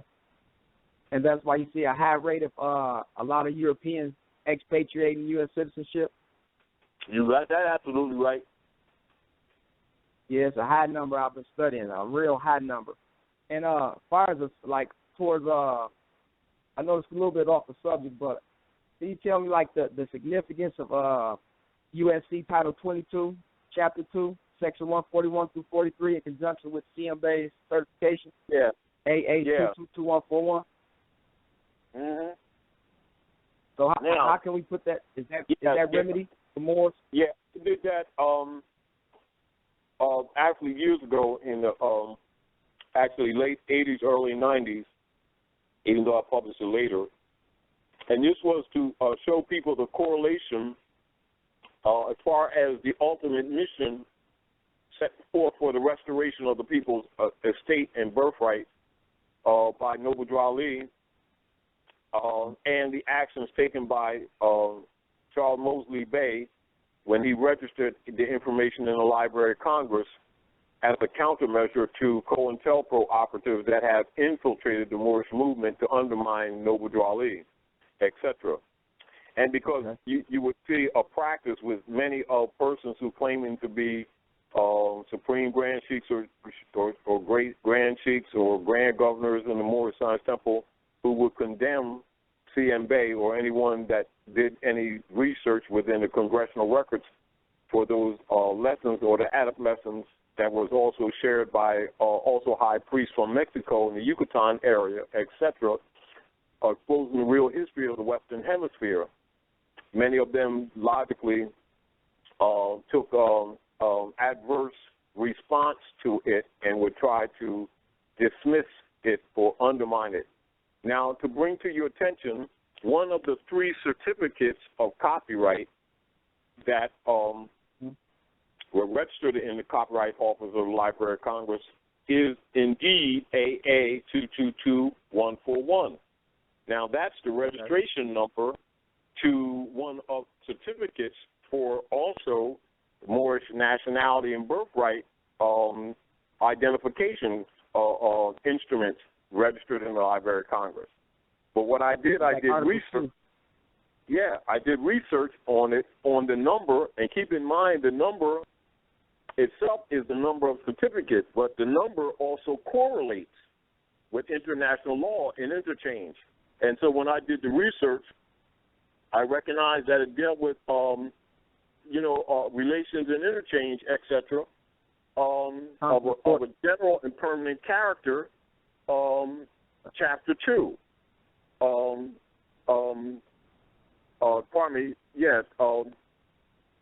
Chapter 2, 22, and Section 141 and 142, dealing with rights of, jurisdictional rights or jurisdictional authorities in the protections of both persons and property, as far as the enforcement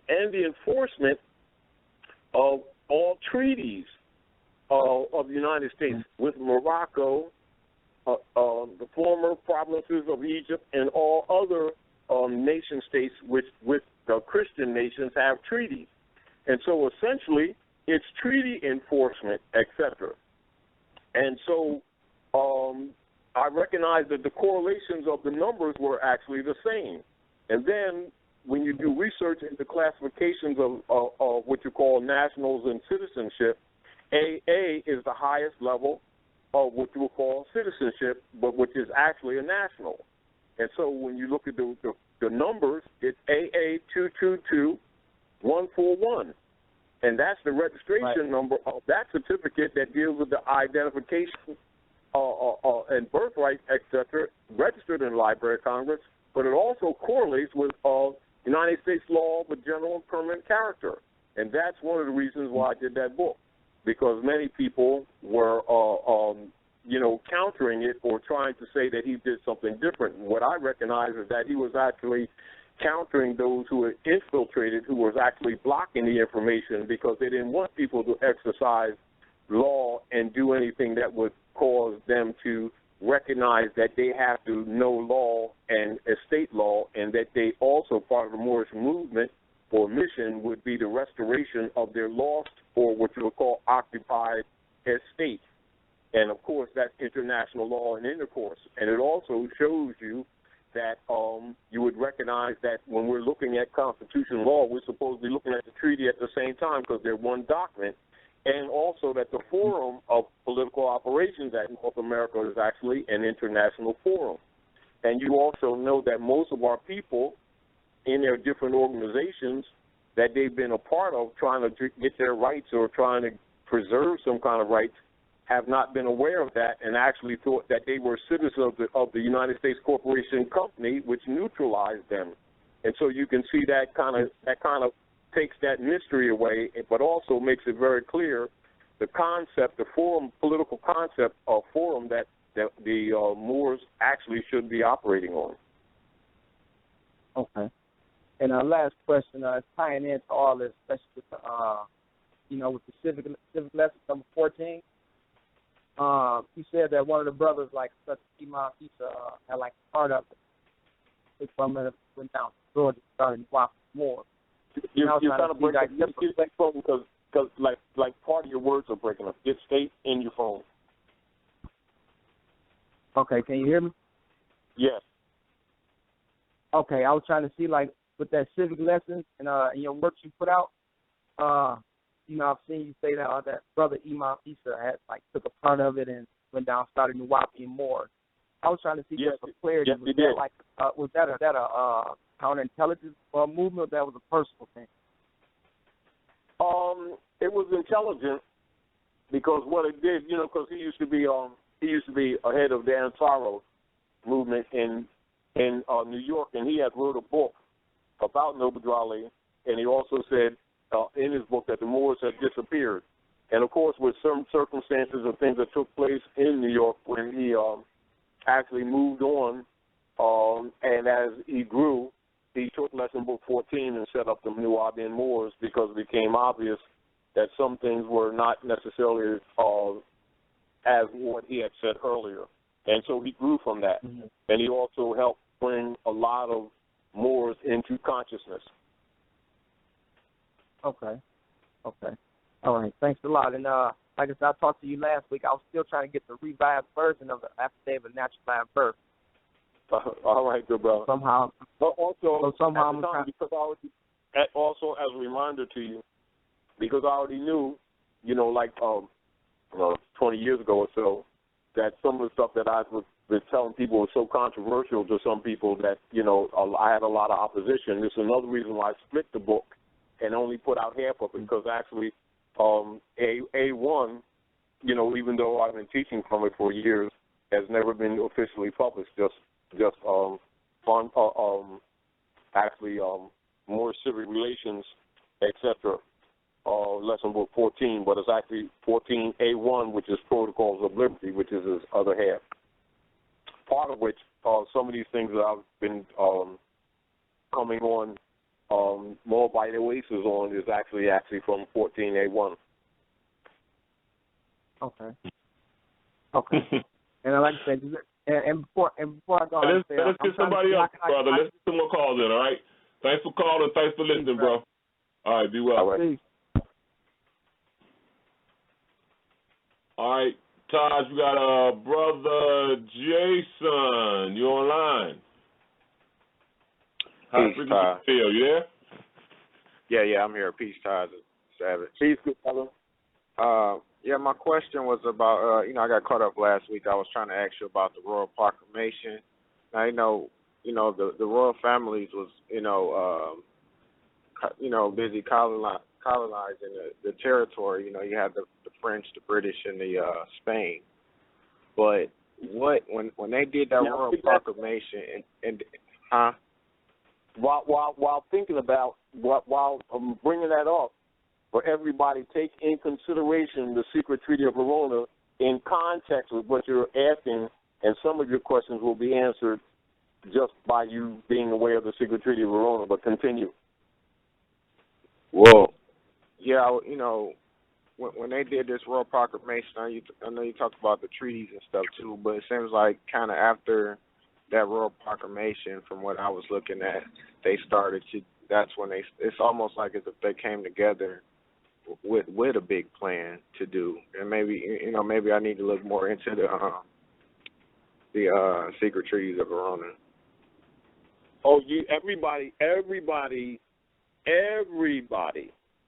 should be well versed in the Secret Treaty of Verona. If they're not, they are doing themselves a disfavor, and also their families, because it's at the root, just like the doctrine of discovery, it's at the root, actually being part of the doctrine of discovery, of the politics here.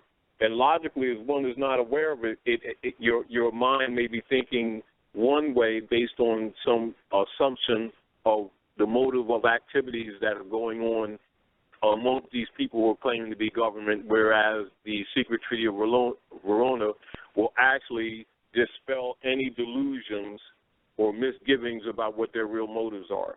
Do you see the point? Yeah, because I don't know, when I look at it, irregardless of what they may say or what they may write publicly. Right. When I look at it as though certain groups of them wanted control, and certain groups wanted to have control of, the money or the trading, or however that do, and then some wanted, some aspect of control of the land. And that's why I said it's all together. That's all the facets of one jewel. That's the point. Okay. All right, yeah, that's the question I had. I wanted to finish because I know, in my, the research. Also, we'll be expanding on answering your question.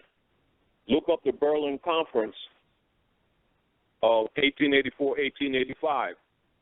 And keep in mind, when you're looking at the correlations, look at the registry that I read with this from the Secret Treaty of Verona and its registry, during 1880 or 1884. And keep this in mind, to veil the history. This is also where Christian nations come together and understand when you think in Christian, don't think religion, think Constantine, think in Roman hegemony. And this is under the guise of the Ottoman Empire where they expanded, or what you call, they were tail-ending their dividing of the Moorish Empire or the Muslim states amongst the Christian nations. And this is where you get your split off, where they're dividing up all of the countries, where they split Persia into Iran and Iraq as an example, where they divided later the Koreas, North and South, meaning that they was doing their schismata or schismatic operations, which is a military term for divide and conquer. And so when you look at that, this is why it's also important for people to know history and look at the Secret Treaty of Verona, put in correlation with its mother operations, which is the Inquisition operations, and then you can pretty much almost read their actions even before they take them. I don't know what is the connection with the Dutch? Is it like, how does that come from over there? Because I know when you look at the population. Now listen, answer your own question.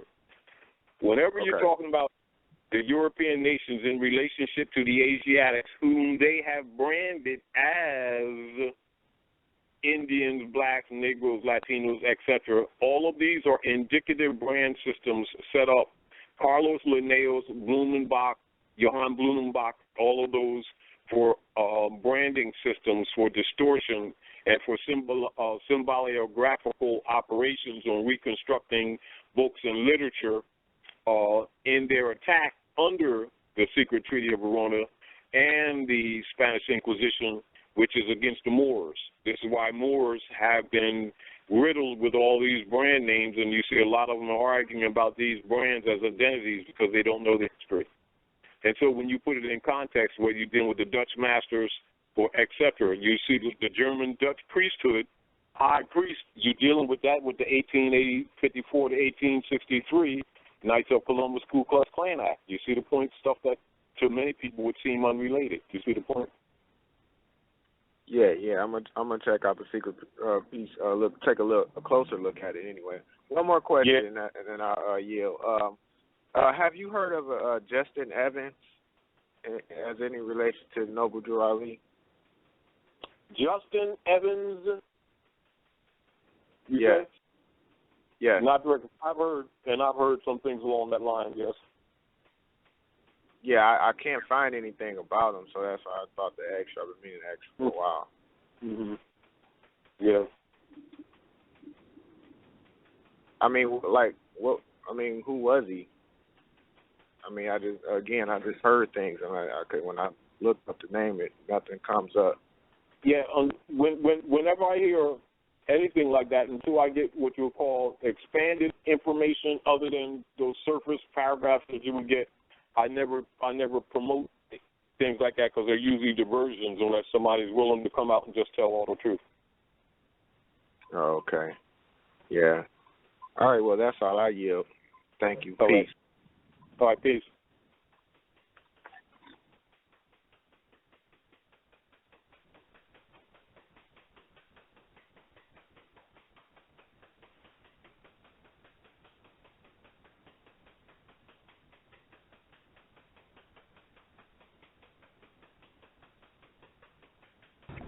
Okay, we have. I guess that was just what we got now. Who was that? We just had Paul. Guess I'm gonna bring in. What is this? Let's go down here. 469-6123. You go down to 40502. You're on High Frequency Radio. Like to chime in? Yes, good afternoon. Can you hear me? Yes, we hear you. Islam, good afternoon. Good afternoon. Peace. Islam. Before Taj went to break, he mentioned the United States corporations, something about the goods that they were trading that weren't what they say they were? Were these items like steel and iron or textiles or things that were supposed to be made from silver and gold, or was it cotton, or just was it what those items? No. They're actually doing human trafficking, but it's disguised in bonds that imply being backed by gold and silver, when actually it's created by securities that they've constructed on their bureaucratized servitude or slavery, that's constructed under the creation of an artificial being called a corpse, which is the dead, which is the 14th Amendment, and this is where they designated under their ens legis operations the designation of person to corporations, and then registered their Christian property in the corporate state of Delaware jurisdiction, etc., which is actually how they bureaucratized slavery. And they've been trading these bonds with other countries as if they were backed by things of value, but they're actually backed by people, that's the bondage, and getting product for nothing. For this is the basis of their modern wealth. And the nations of the earth have now either woken up to it, not that they didn't know it, and because many of them were actually under occupational colonial operations, having despots and what say puppets actually running their governments. But what is happening right now is the world's rebelling against their people bonds, which are called T-bonds, and dumping them no matter how, whatever methods they can use, even using them as building infrastructure, because they're designated as pristine, but they also know that nothing can be redeemed for it. And the U.S. corporate operatives are doing counterfeiting to deal with the derivatives, all these multiple layers of instruments, which they have called fungible, which means they are monetary in basis, and they really are not, etc. And it has been the whole support of the entire economic system under the United States Corporation Company and their franchises in the entire modern era, the last 50, 60 years or more. And what's happening is the nations are dumping them. This is what caused many of the other nations to come in unity with each other because they logically cannot beat the Pope's army, because it's the most advanced, technologically advanced army on the planet, and also it's all based on human suffering, death machines, and poisoning the earth and the air and the atmosphere. So they can't beat them as individuals, so they're joining together to stop feeding the beast. This is the dynamics that's taking place with the T-bonds, and the nation is dumping the T-bonds. And this also has to do with the veiling of them robbing people even further with their House Joint Resolution 2748, which we've been telling people the last few years, warning them to get their fiat out of those banking systems and convert it into hard assets, etc. So it has not so much with them doing trade in hard assets. It has them giving counterfeit and stealing other nation states and people's hard assets. And now the doo-doo has hit the fan. And this TPP that we just mentioned, this is one of their current motivations of trying to find new trade partners, because nobody wants to do business with them. Okay, I understand now, because I was confused. The other thing in context, so that everybody's looking at this correctly, remember the masses who have been miseducated thought that the United States was a country, and the rest of the world know that it's a business. And the major injury has come to the Asiatics here in North America, who thought they were 14th Amendment U.S. citizens, when not knowing that they were actually stock on the stock market with these fungible instruments, and wondering why they could never make progress. And they always had these leader guys that always had this secret 501c3 skull and bones agreement marching and praying all around, keeping them busy while they get raped. And even though our people are slow here, the rest of the civilized world has finally woken up to it and starting to unite to protect each other from their corruption. Okay, thank you. Yusuf, can you look up, well, I guess I'll do it myself. I have to look up goods in the Black's Law Dictionary.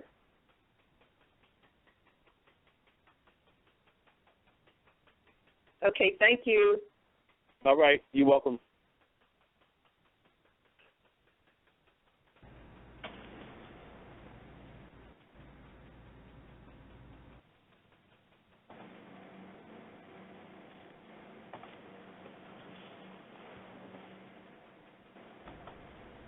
What's going on? The next caller? Yeah, do the next call. Okay. Let's go to 774-0985. Yes. Peace, Brother Yusuf. How you doing? Peace, brother. How you doing? Hello? Doing fine. Doing well. I'm doing well. I know we have a lot of time left, or I suspect we're going to have a lot of time left. So what I originally wanted to say, I'm going to leave that right now, and I'm going to make a request. Let's see you do a natural law show with the Constitution and its intent in mind. Think you could do that? Is that question is for me? That question is for me? It's not a question, it's a request. Oh, request. Oh. Okay. Yeah, I like the way I really enjoy your natural law show, and the principle, the points you bring out. And I wanted to. I guess I wanted to me, you're right. Most of the time, they're not violating the law of the Constitution. But I said it before, and I'll say it again. They are beating the hell out of their intent. They're very, you know what? The devil is deceptive and a liar. I mean, you know, in my experience in dealing with this, you know, because I was, they had me incarcerated and a lot of things, and I fought these people like for 3 years, day in and day out, and I began to see this is just my experience. What I noticed about them is that they don't have any power. They need you to voluntarily consent. As a matter of fact, that's what they would always say to me. They said, we need you to voluntarily submit, voluntarily consent, and they would come at me in a very threatening way, but they would always use that word voluntary. They'd always use that word voluntary, and it made me understand that, you know, the law of nature is that one thing that nobody in the universe will violate is your free will. So when you realize that, you know, at the end of the day, that you have free will, and what that means and how to implement that and how to assert that and exercise that, I think you'll go a long way in dealing with these people. They don't have the power that you think they have. They don't have the power that you think. Most of their power lies in deception. It's in deception. You know, that's what they do. They're real deceptive in their words, and the biggest thing is with their words, their actions, the way that they posture themselves as authoritative, just different things like that. But that just for me, when I seen it personally dealing with them and personally standing up to them, most of it was deception. It was almost like that, you know, it's like this. They were like, I'm the great and powerful Oz. But behind the curtain, it was just a little old man working some, levers and everything. Levers. Yeah, trying to get you to, you know, contract with them and do some things with them. You know, it's just my personal experience on it. But I'll try to do that, brother. I'll try to, you know, I ain't really thought about it, but I'll go back and contemplate it and see how I can put that together. Natural Law Show coming up next. I appreciate it. Oh, well, I'll be listening. All right. All right. Well, thank you. Peace to the gods. All right. Peace, brother. Peace. All right. Let's go to 484-1729. Peace. I guess my question is, because sometimes people will listen to the show or they'll listen to a part of the show, and although I've heard you, I've heard Jonah, Taj, I've heard y'all speak and say, you know, you got to read, you got to study, you got to research, you got to dig into it, and you know, clearly you have to. The meanings of the words that are being used in the context in which they are used in are there to formulate a specific opinion or to drive you in a particular way.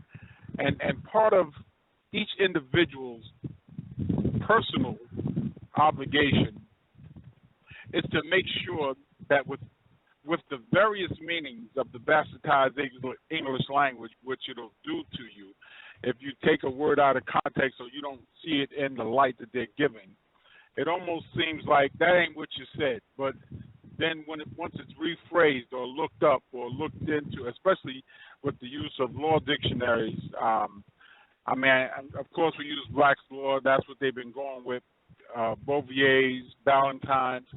But sometimes it seems, what's the word, futile to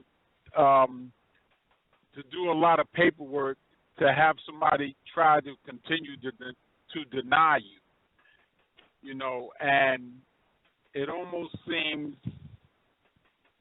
oh man, a very huge burden, especially for us laymen and those that really are clearly lacking when it comes to knowing the English language and how to express it.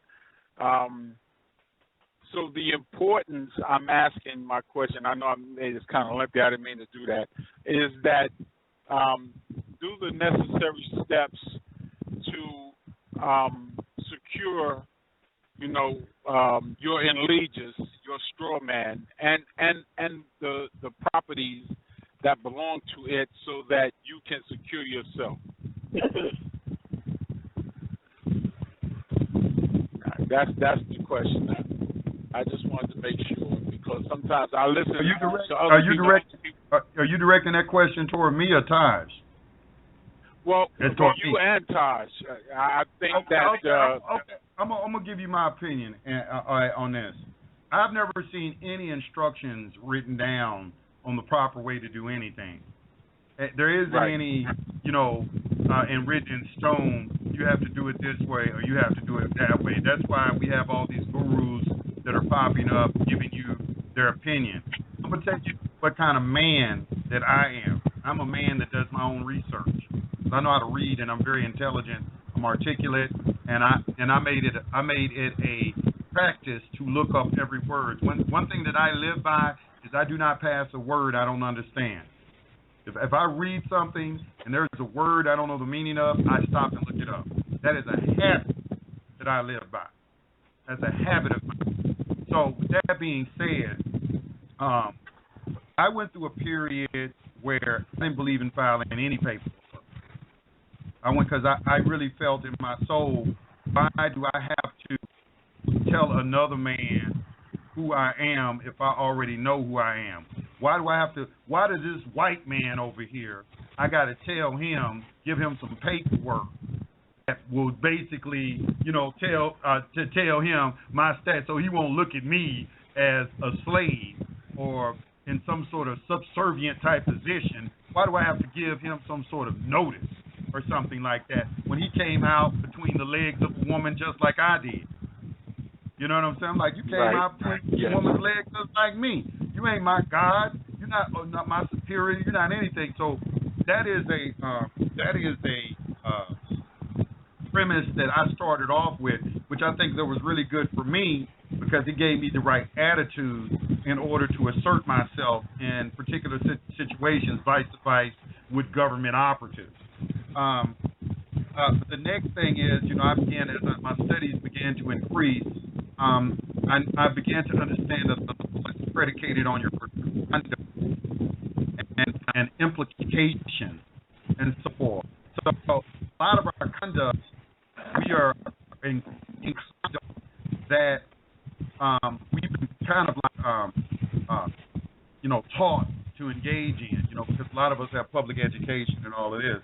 We've been taught to engage in that's allowing these people a presumption of authority over us. And we got to learn how to detach ourselves from this conduct that we're engaging in. And a large part of it, to me, my brother, is that we got to learn how to start being self-govern ourselves.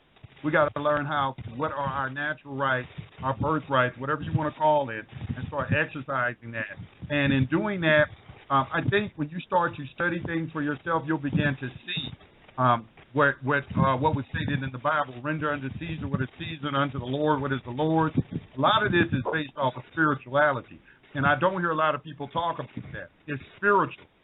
The war is There's the spiritual aspect of it, and then there is the physical aspect of it. And a lot of us get caught up in that paperwork, which is solely the physicality of it all.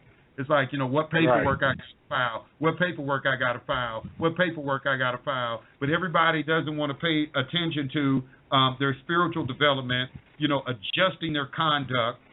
What does it mean to be a noble? All these different things that you see and everything. And I think we kind of throw the baby out with the bathwater. We're not really paying attention to the real issue. And we kind of looking for a Band-Aid. And so with that being said, that's why I do a natural law show. I do a natural law show because I really felt in my heart of hearts after studying this that we have to understand what the Creator's laws say. And that's and that has to be your guiding principle. That has to be your guiding principle in all this, because that's the only thing that really at the end of the day that's going to make you immune from some sort of government operative. Because the government, they, believe it or not, I know people want to think that this is not true, but the devil honors God. Right? The devil knows who God is. The devil understands the Creator. The devil is not going to verse God. The devil is not on the same level as God. Oh, people are not putting the devil on the same level as God. The devil is not on the same level as the Creator. The Creator is the all-powerful, all-knowing, all-present force that pervades the entire universe. And either you are on board or you're not on board with him. And once you become on board with him, then you become immune. That's where you get your true immunity. That's when you put on the armor of truth. Armor of God, right, yes. And so you can start withstanding the arrows of this devil-type entity and everything. So, all these were like little allegorical, like a lot of people want to throw the Bible out. I don't throw the Bible out. The Bible got a lot of stuff. It's really enjoyable to me because I look at it from a different eye. And I see it from a different eye of what's being said. And what's being said in it there is understand these principles, these immutable principles that regulate everything in creation. And once you bring yourself into accord with this, now you have immunity. Now, the thing about it, you have protection. Now, the thing about it is once that you start to, your paperwork is going to reflect that. And those immutable principles distill down to like the Constitution, to like treaties, and different things like that, because a lot of these people who were drafting these instruments, they were in different schools of thought, and they understood these principles. I don't buy into just everybody's evil on the planet, and all of that. I don't get it. I don't believe that. Once you start studying the laws yourself, you can read something yourself, and you can see if it's, some sort of government operative document, some, you know what I'm saying, or it's something that is in harmony with nature, and it has some sort of altruistic benefit to it or something like that. So, that's kind of how I operate and I look at it. So when I look at my paperwork, I do all my paperwork myself. You know what I'm saying? I look at it, I read things, and I say, you know what? When I correspond with somebody, I correspond with them, I make them understand.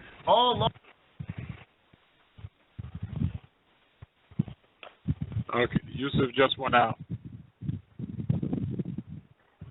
Everything that you read is going to either be talking about public, foreign. It'll use these words. You'll use the word public, domestic, within, different phrases like that. Or if it's talking about something outside of their jurisdiction, they'll say without, foreign, private, republic.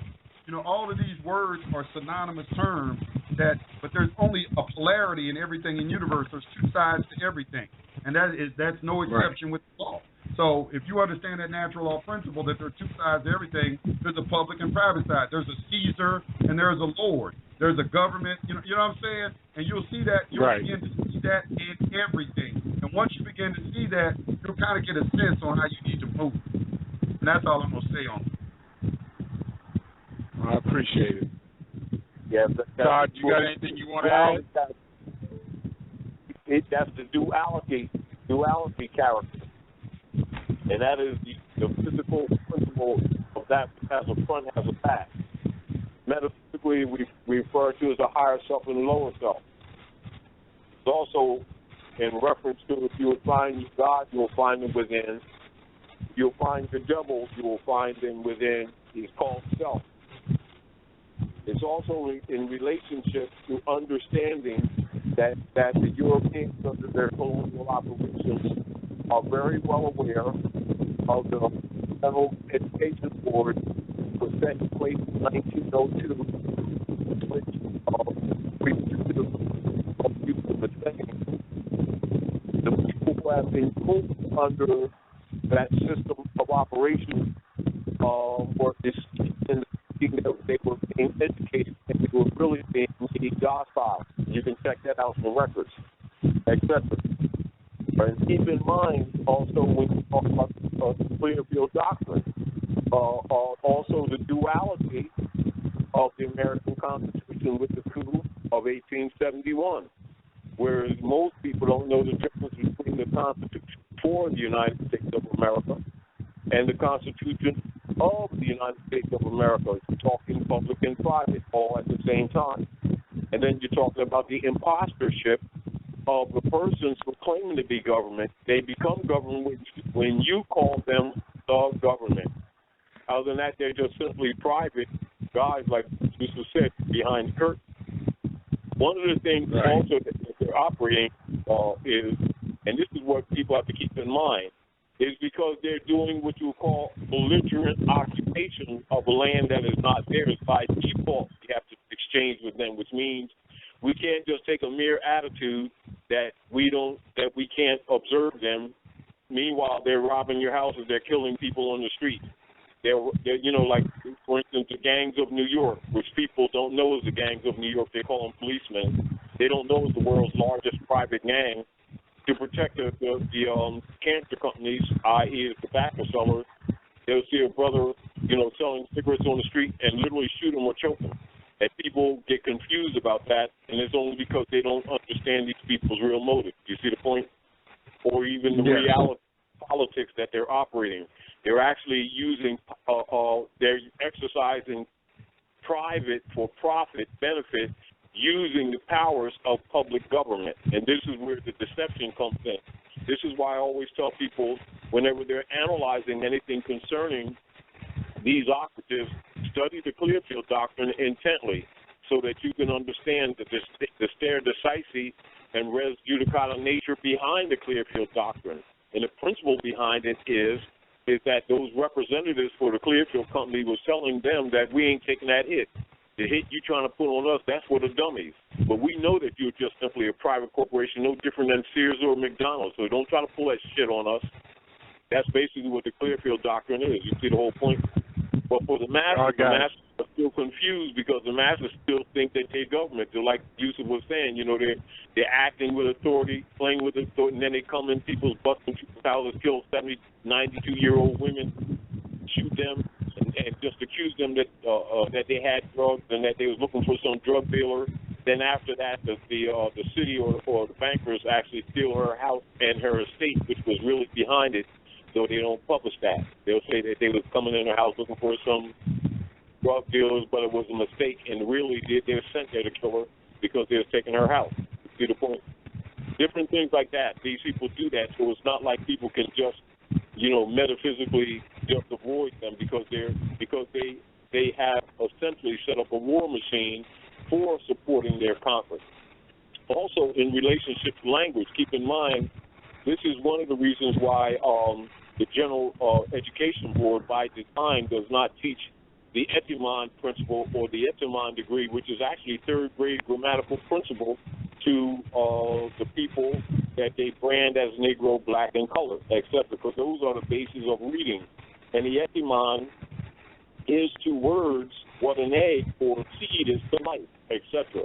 And logically, if a person doesn't know the Etymology, that one does not have the skills to disseminate what is called connotative introduced symboliographical operations in language, distinguished from the etymon or denotation, which is actually what a word means.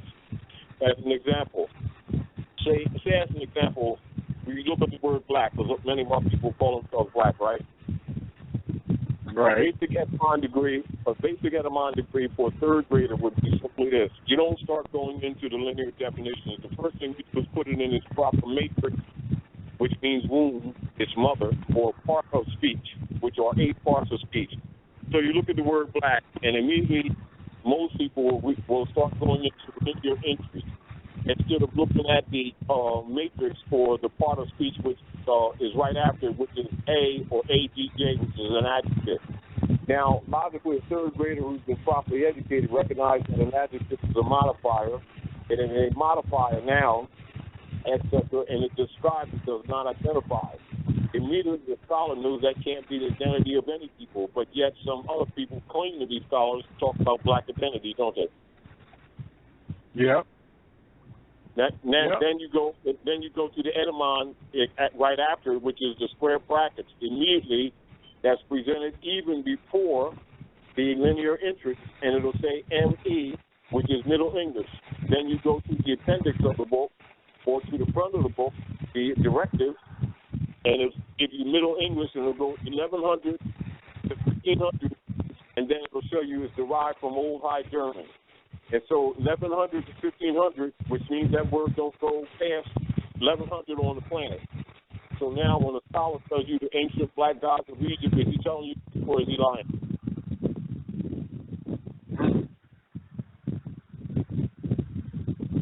Hello? Do you see the point? I'm trying to give you an example of how a person is able to tell when someone's lying, because they do what you call an etymon measurement. And that's third grade grammar. By looking at the part of speech, it's etymology, and then you put a timeline. So if black has a timeline on it from 1100 to 1500, can that be ancient? It cannot be ancient, that's right. So therefore, if somebody tells you they're a scholar and start talking about the ancient black gods of Egypt, they're immediately lying by a scholar's degree, but by a person by a person who can't read, or a person who has another political agenda for branding and social engineering, they would support that, wouldn't they? Yes, they would. Now you see why a lot of people are debating when we tell these people they're Moors, and then the people start trying to insist that they're black. Right. Right. Okay. That's social engineering. Now let's go back to what you're talking about, the English language. You see the point? And then when you look at the word black, and it gives you the etymon, Middle English, and then it'll say derived from Old High German. Then you go research the Old High German, and it actually means pale, shining. But that's not the way it's used by our people. No, it isn't. You see the point? Now you see why some people say our people can't read. Yes. Now, what I'm giving you as an example, that's what Brother Yusuf said. Don't go past a word that you do not understand. But also, when you're looking at the word, also make sure that you include or restore the etymon degree that should be taught to people in third grade, and do not go past its etymology. And then you can break down almost any instrument that's placed before you. See the point? Yes, I got it. Man, that you really enlightened me on some things that I had not thought about considering or mixing to get to a certain truth. Yeah. Thank you. That's basically that third grade. Remember, that's a third grade etymon degree. Wow. Okay. All right. Peace. Thank you.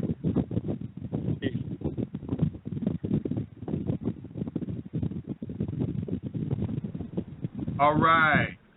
Well, there's a lot of people in queue.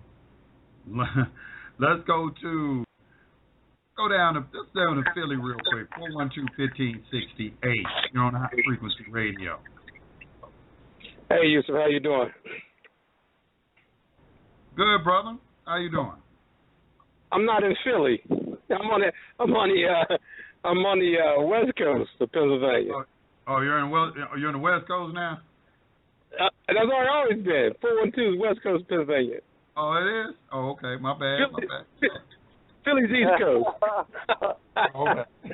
All right, I got two questions. I try to make them brief. John, you were talking about the Clearfield Doctrine. I wanted to ask you about the obligation of the United States, where it speaks about in 31 U.S.C. 3124, where the obligation of the United States are exempt and how the Clearfield Doctrine fits in with that, since they are corporations and the obligation of that. Put it in context for the reader, not just designate. Explain it to the listener so they'll understand the context of your question. Okay, which part? The obligations of the United States?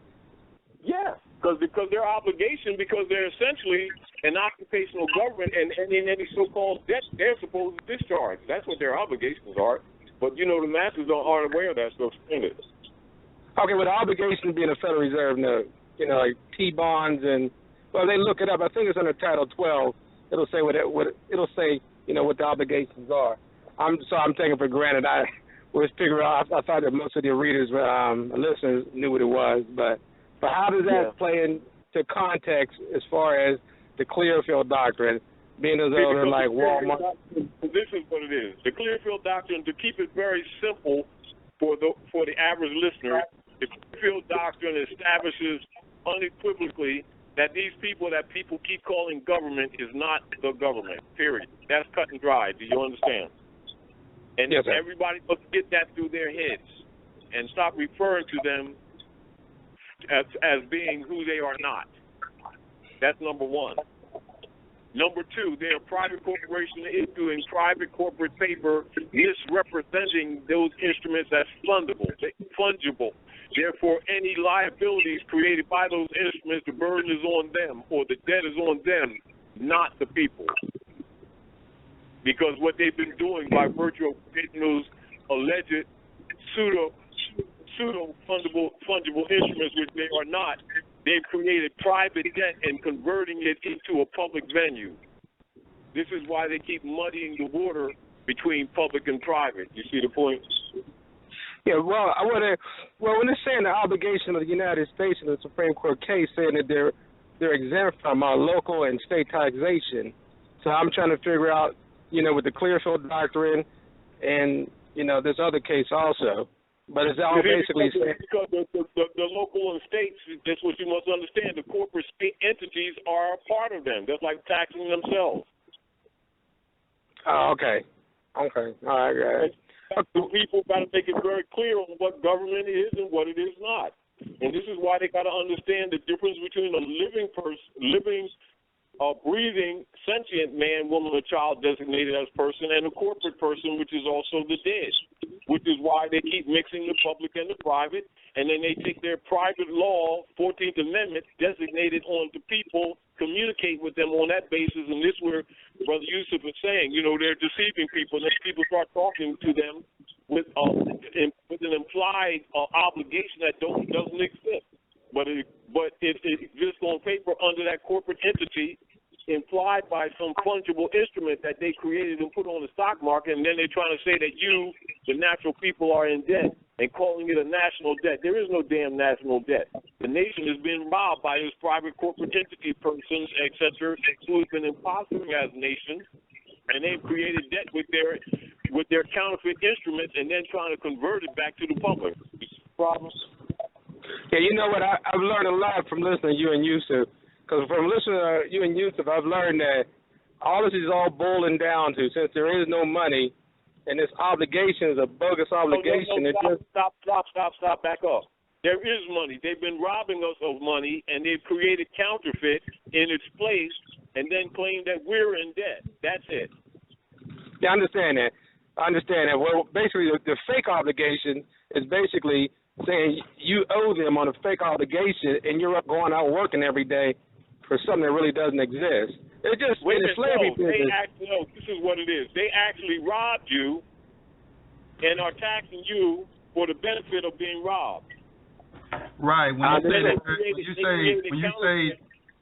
you say that counterfeit instruments, sold it to other people, and then allege you to be members of their corporation, which under the guise of U.S. citizen, which is a corporate entity, and so that you, by beneficiary, acquire the debt that they allege to do on your benefit, on your behalf. Under the guise of nationhood, when they're neither a nation, they're not the people of the land, and they didn't give you any money. They gave you what you call a private commercial paper, and they've been busy stealing your money. People got to keep remembering They came here to steal our gold and silver. That's what they've been doing, and they got comfortable and set up shop. This is what is called colonial operations. Colonist is to politics what is to biology. Yeah, but let me ask you a question, Taj, because when you say there isn't any money, what you're saying is that there's no money of exchange.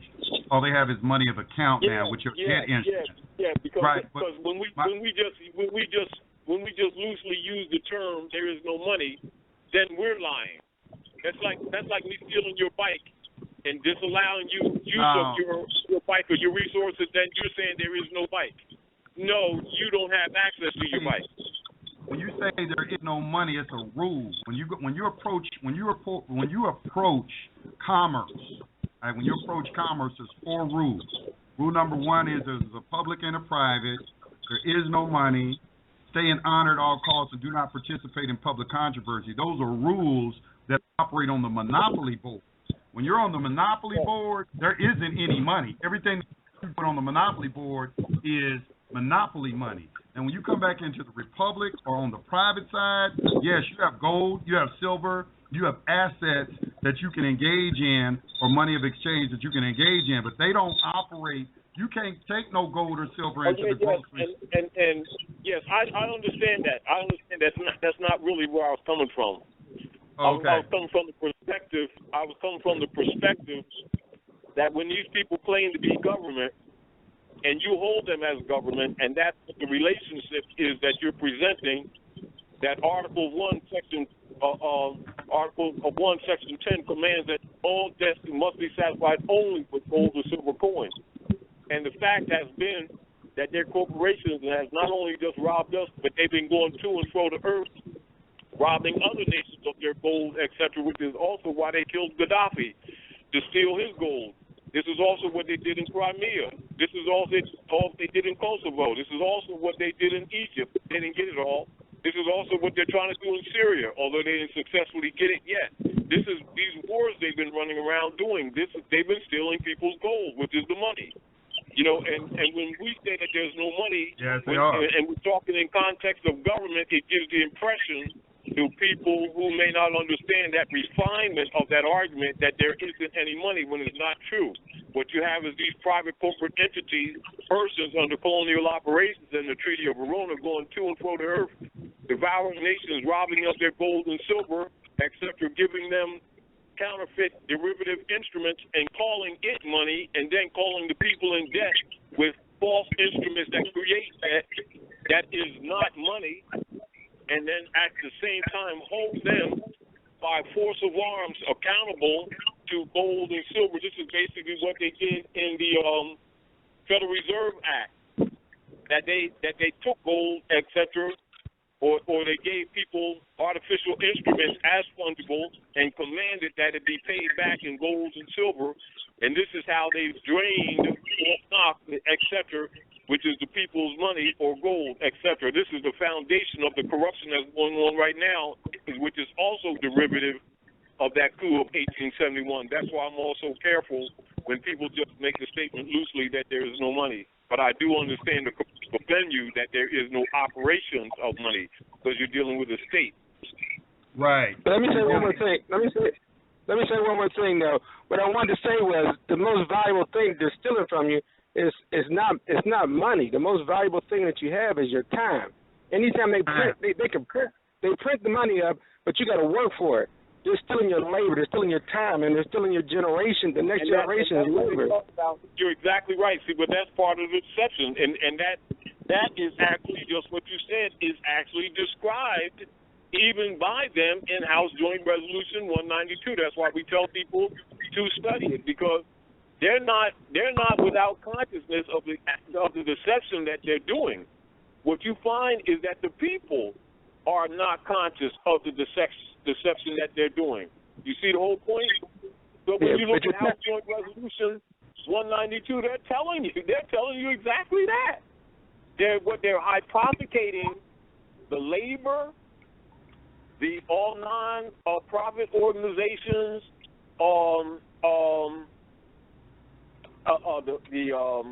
the properties, the houses, the land, bank accounts, be it a birth certificate, all of it are being hypothecated by them, etc., under these operations that we're actually talking about.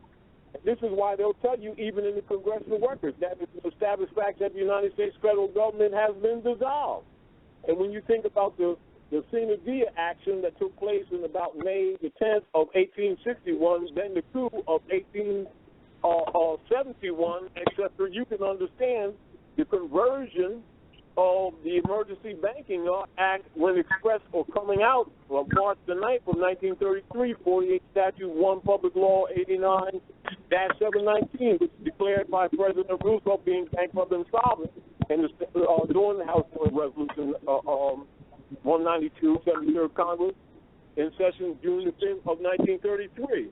And so that's when they officially the joint resolution to suspend the gold standard and to abrogate the gold clause, which is in reference to Article 1, Section 10 of the American Constitution. And then they dissolved the sovereign authority of the United States and the official capacities of all United States governmental officers and departments, and is further evidence that the United States federal government exists today in name only. And these things must be comprehended by everybody. Stop calling them what they're not. They've been stealing the gold, and this is where all of our problems are right now, even why when people are trying to, find methods to deal with them in a commercial venue, because everything is commercial, because they're doing human trafficking. So they won't even interchange with these people on any what you call legitimate basis. They came here like what you call a poisonous spider, got the people in the web of deception, sucking their essence, and intend to drop the carcass once it's all what you call dried out, i.e., that's exactly what they're doing. And so even when we look in their congressional record, it says gold and silver coins were such a powerful money that during the founding of the United States of America, that the founding fathers declared that only gold and silver coins can be money in America. And since gold and silver coins were heavy and inconvenient for a lot of transactions, they were stored in banks. And this is where your problem is with them banks. And as the claim check was issued as a money substitute, so all those greenbacks are simply claim checks to the money, which is silver coins. And so the people traded these coupons as money or as currency. And they tell you in the congressional record, currency is not money, but a money substitute. And so it's redeemable currency must promise to pay $1 equivalent in gold or silver money. Federal Reserve notes make no such promises and are not money. And a Federal Reserve note is a debt obligation of the federal United States government and is not money. The federal United States government and the U.S. Congress were not and have never been authorized by the Constitution for the United States of America to issue currency of any kind, but only lawful money, gold and silver coins. That's in their own congressional record. You see the point? And so there's a fundamental difference between paying debt and discharging the debt. To pay a debt, you must pay with value or substance, i.e. gold or silver, barter, or commodity. And with Federal Reserve notes, which are those fungible instruments that's described in the Clearfield Doctrine, you can only discharge a debt. You cannot pay a debt with a debt currency system. You cannot service any debt with a currency that has no backing in value or substance. And no contract in common law is valid unless it involves the exchange of goods and valuable services or valuable consideration. And so unpayable debt transfers the power and control to the demand of sovereign power structure that has no interest in money, law, equity, or justice because they have so much wealth already that they're stolen illegitimately. And this is where you have the rogue operations in the so-called subcategory franchisee operations under the United States Corporation Company Guild, because they're private corporate entities pretending to be government, confusing the people between public and private, using public powers under sovereign right to exercise power or to impose things on people, and then going private when they reap all the benefits, then transferring the debts that they create in their private robbery back into the public venue. This is where the confusion rides. And then when you take in consideration, right there in their records, prior to 1913, when you consider the operations of the Federal Reserve, etc., most Americans own clear allodial title to property, free and clear of any liens or mortgages. Now, you talk to most of the people, that not only do they not know what money is, they don't even know what allodial titles are. All they know are deeds and mortgages. And this is in their records. This is not a secret. You see the problem? So it creates that muddy area that you're talking about, and I do understand that. Okay, well, I'm gonna let somebody else get the phone. Next week, I wanted to talk about warrantless arrest, so I'll let somebody else get the phone, but I don't want to hog the phone. I don't know how much time we got. But next week, I guess I'll say the question about warrantless arrest. Yeah, and you look at the Clearfield Doctrine again, they don't have the authority. They're just simply doing human trafficking. They're private persons doing human trafficking. Okay, I got to run now. Yeah, they are. They're private individuals. That's what it is all about, you know. And it's which is funny to me. Why somebody will make an argument, you know, to me that, you know, when I see in the FBI reports and things, they talk about sovereign citizens and what their claims are. Somebody just posted something on my Facebook page talking about an FBI report, and I'm like, do you read ever cite any? They don't ever say that you're wrong for saying what you're saying and everything. And then and then when they do cite something like, I got some Moorish cases where people went to jail and everything. But one thing that they always try to categorize you as is a U.S. citizen. And that's what people don't catch. See, when you read law, when you read legalese, reading law is different than reading everyday parlance. I spent years reading law. And it's like when you read cases and everything like that, you can't read that case the way that you would read something normally on the street that another person would read. You can't do that. You have to understand that there are different senses of the word, and these different words apply to different jurisdictions, like the word presentment. I'll give you an example. The word presentment is in, I believe it's in the Fifth or Sixth Amendment. I think it's the Sixth Amendment, where it talks about you can't be indicted, or it's the Seventh. It might be the Seventh Amendment. But this word presentment has different meanings. In one sense, it has a meaning in the Republic. You have to be indicted by a grand jury. All right. In another sense, it has a commercial meaning, meaning that it is a negotiable instrument. A presentment is a negotiable instrument. So in the application of the words that you use in law, you need to understand what jurisdiction is applying. In dealing with these courts, these territorial courts, all of these courts are Article I courts, and they get their authority from Article 1, Section 8, Clause 9 of the Constitution. All right? So you have to, and also you'll see it in Article 3, Section 2, you will see that they keep referring to Congress, that the Supreme Court would defer to Congress. And also the Act of 1871, when they actually, Congress created this municipal government called the United States. And this is also in UCC Article 944, I believe. It tells you that the United States is in Washington, D.C. It'll tell you that right there in the UCC. It'll tell you all of this. So I'm saying all of this to say that everything, and I had an attorney actually tell me this, because I sit down and talk with attorneys, everything is about jurisdiction. Everything is jurisdiction. And you have to understand the jurisdictional elements in the language that you're dealing with, and especially with these words, because these words have different applications in jurisdictions. All right? Like the word property. A lot of people want to scream on the new dictionaries. By the way, I use all of the dictionary. I got a 3rd edition right here. I got 4th, 5th. I have all of the Black's Law dictionaries. But the new dictionaries are going to, there are some words that are going to be deceptive, but there are going to be some words that are going to tell you the truth. Like when you look in the 8th edition and the new, it's going to tell you that the word property doesn't mean the same thing anymore, because all the property now, the United States is in receivership because they're in bankruptcy. All the property has been placed in trust, which is why y'all register everything. All right? So they'll let you know this in the expert commentary of it. You're not going to find it in Black's Law 4th edition.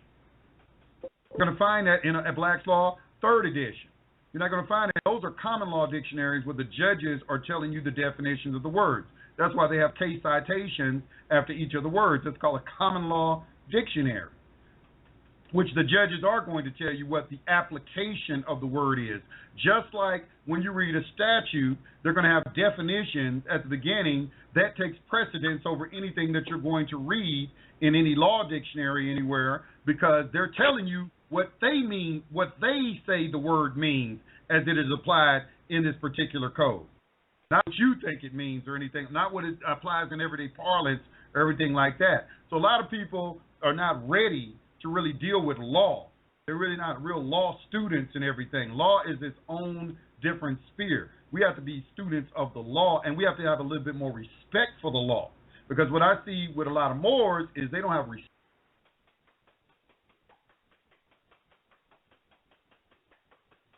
You cut off, Yusuf. Reconnect. You cut off.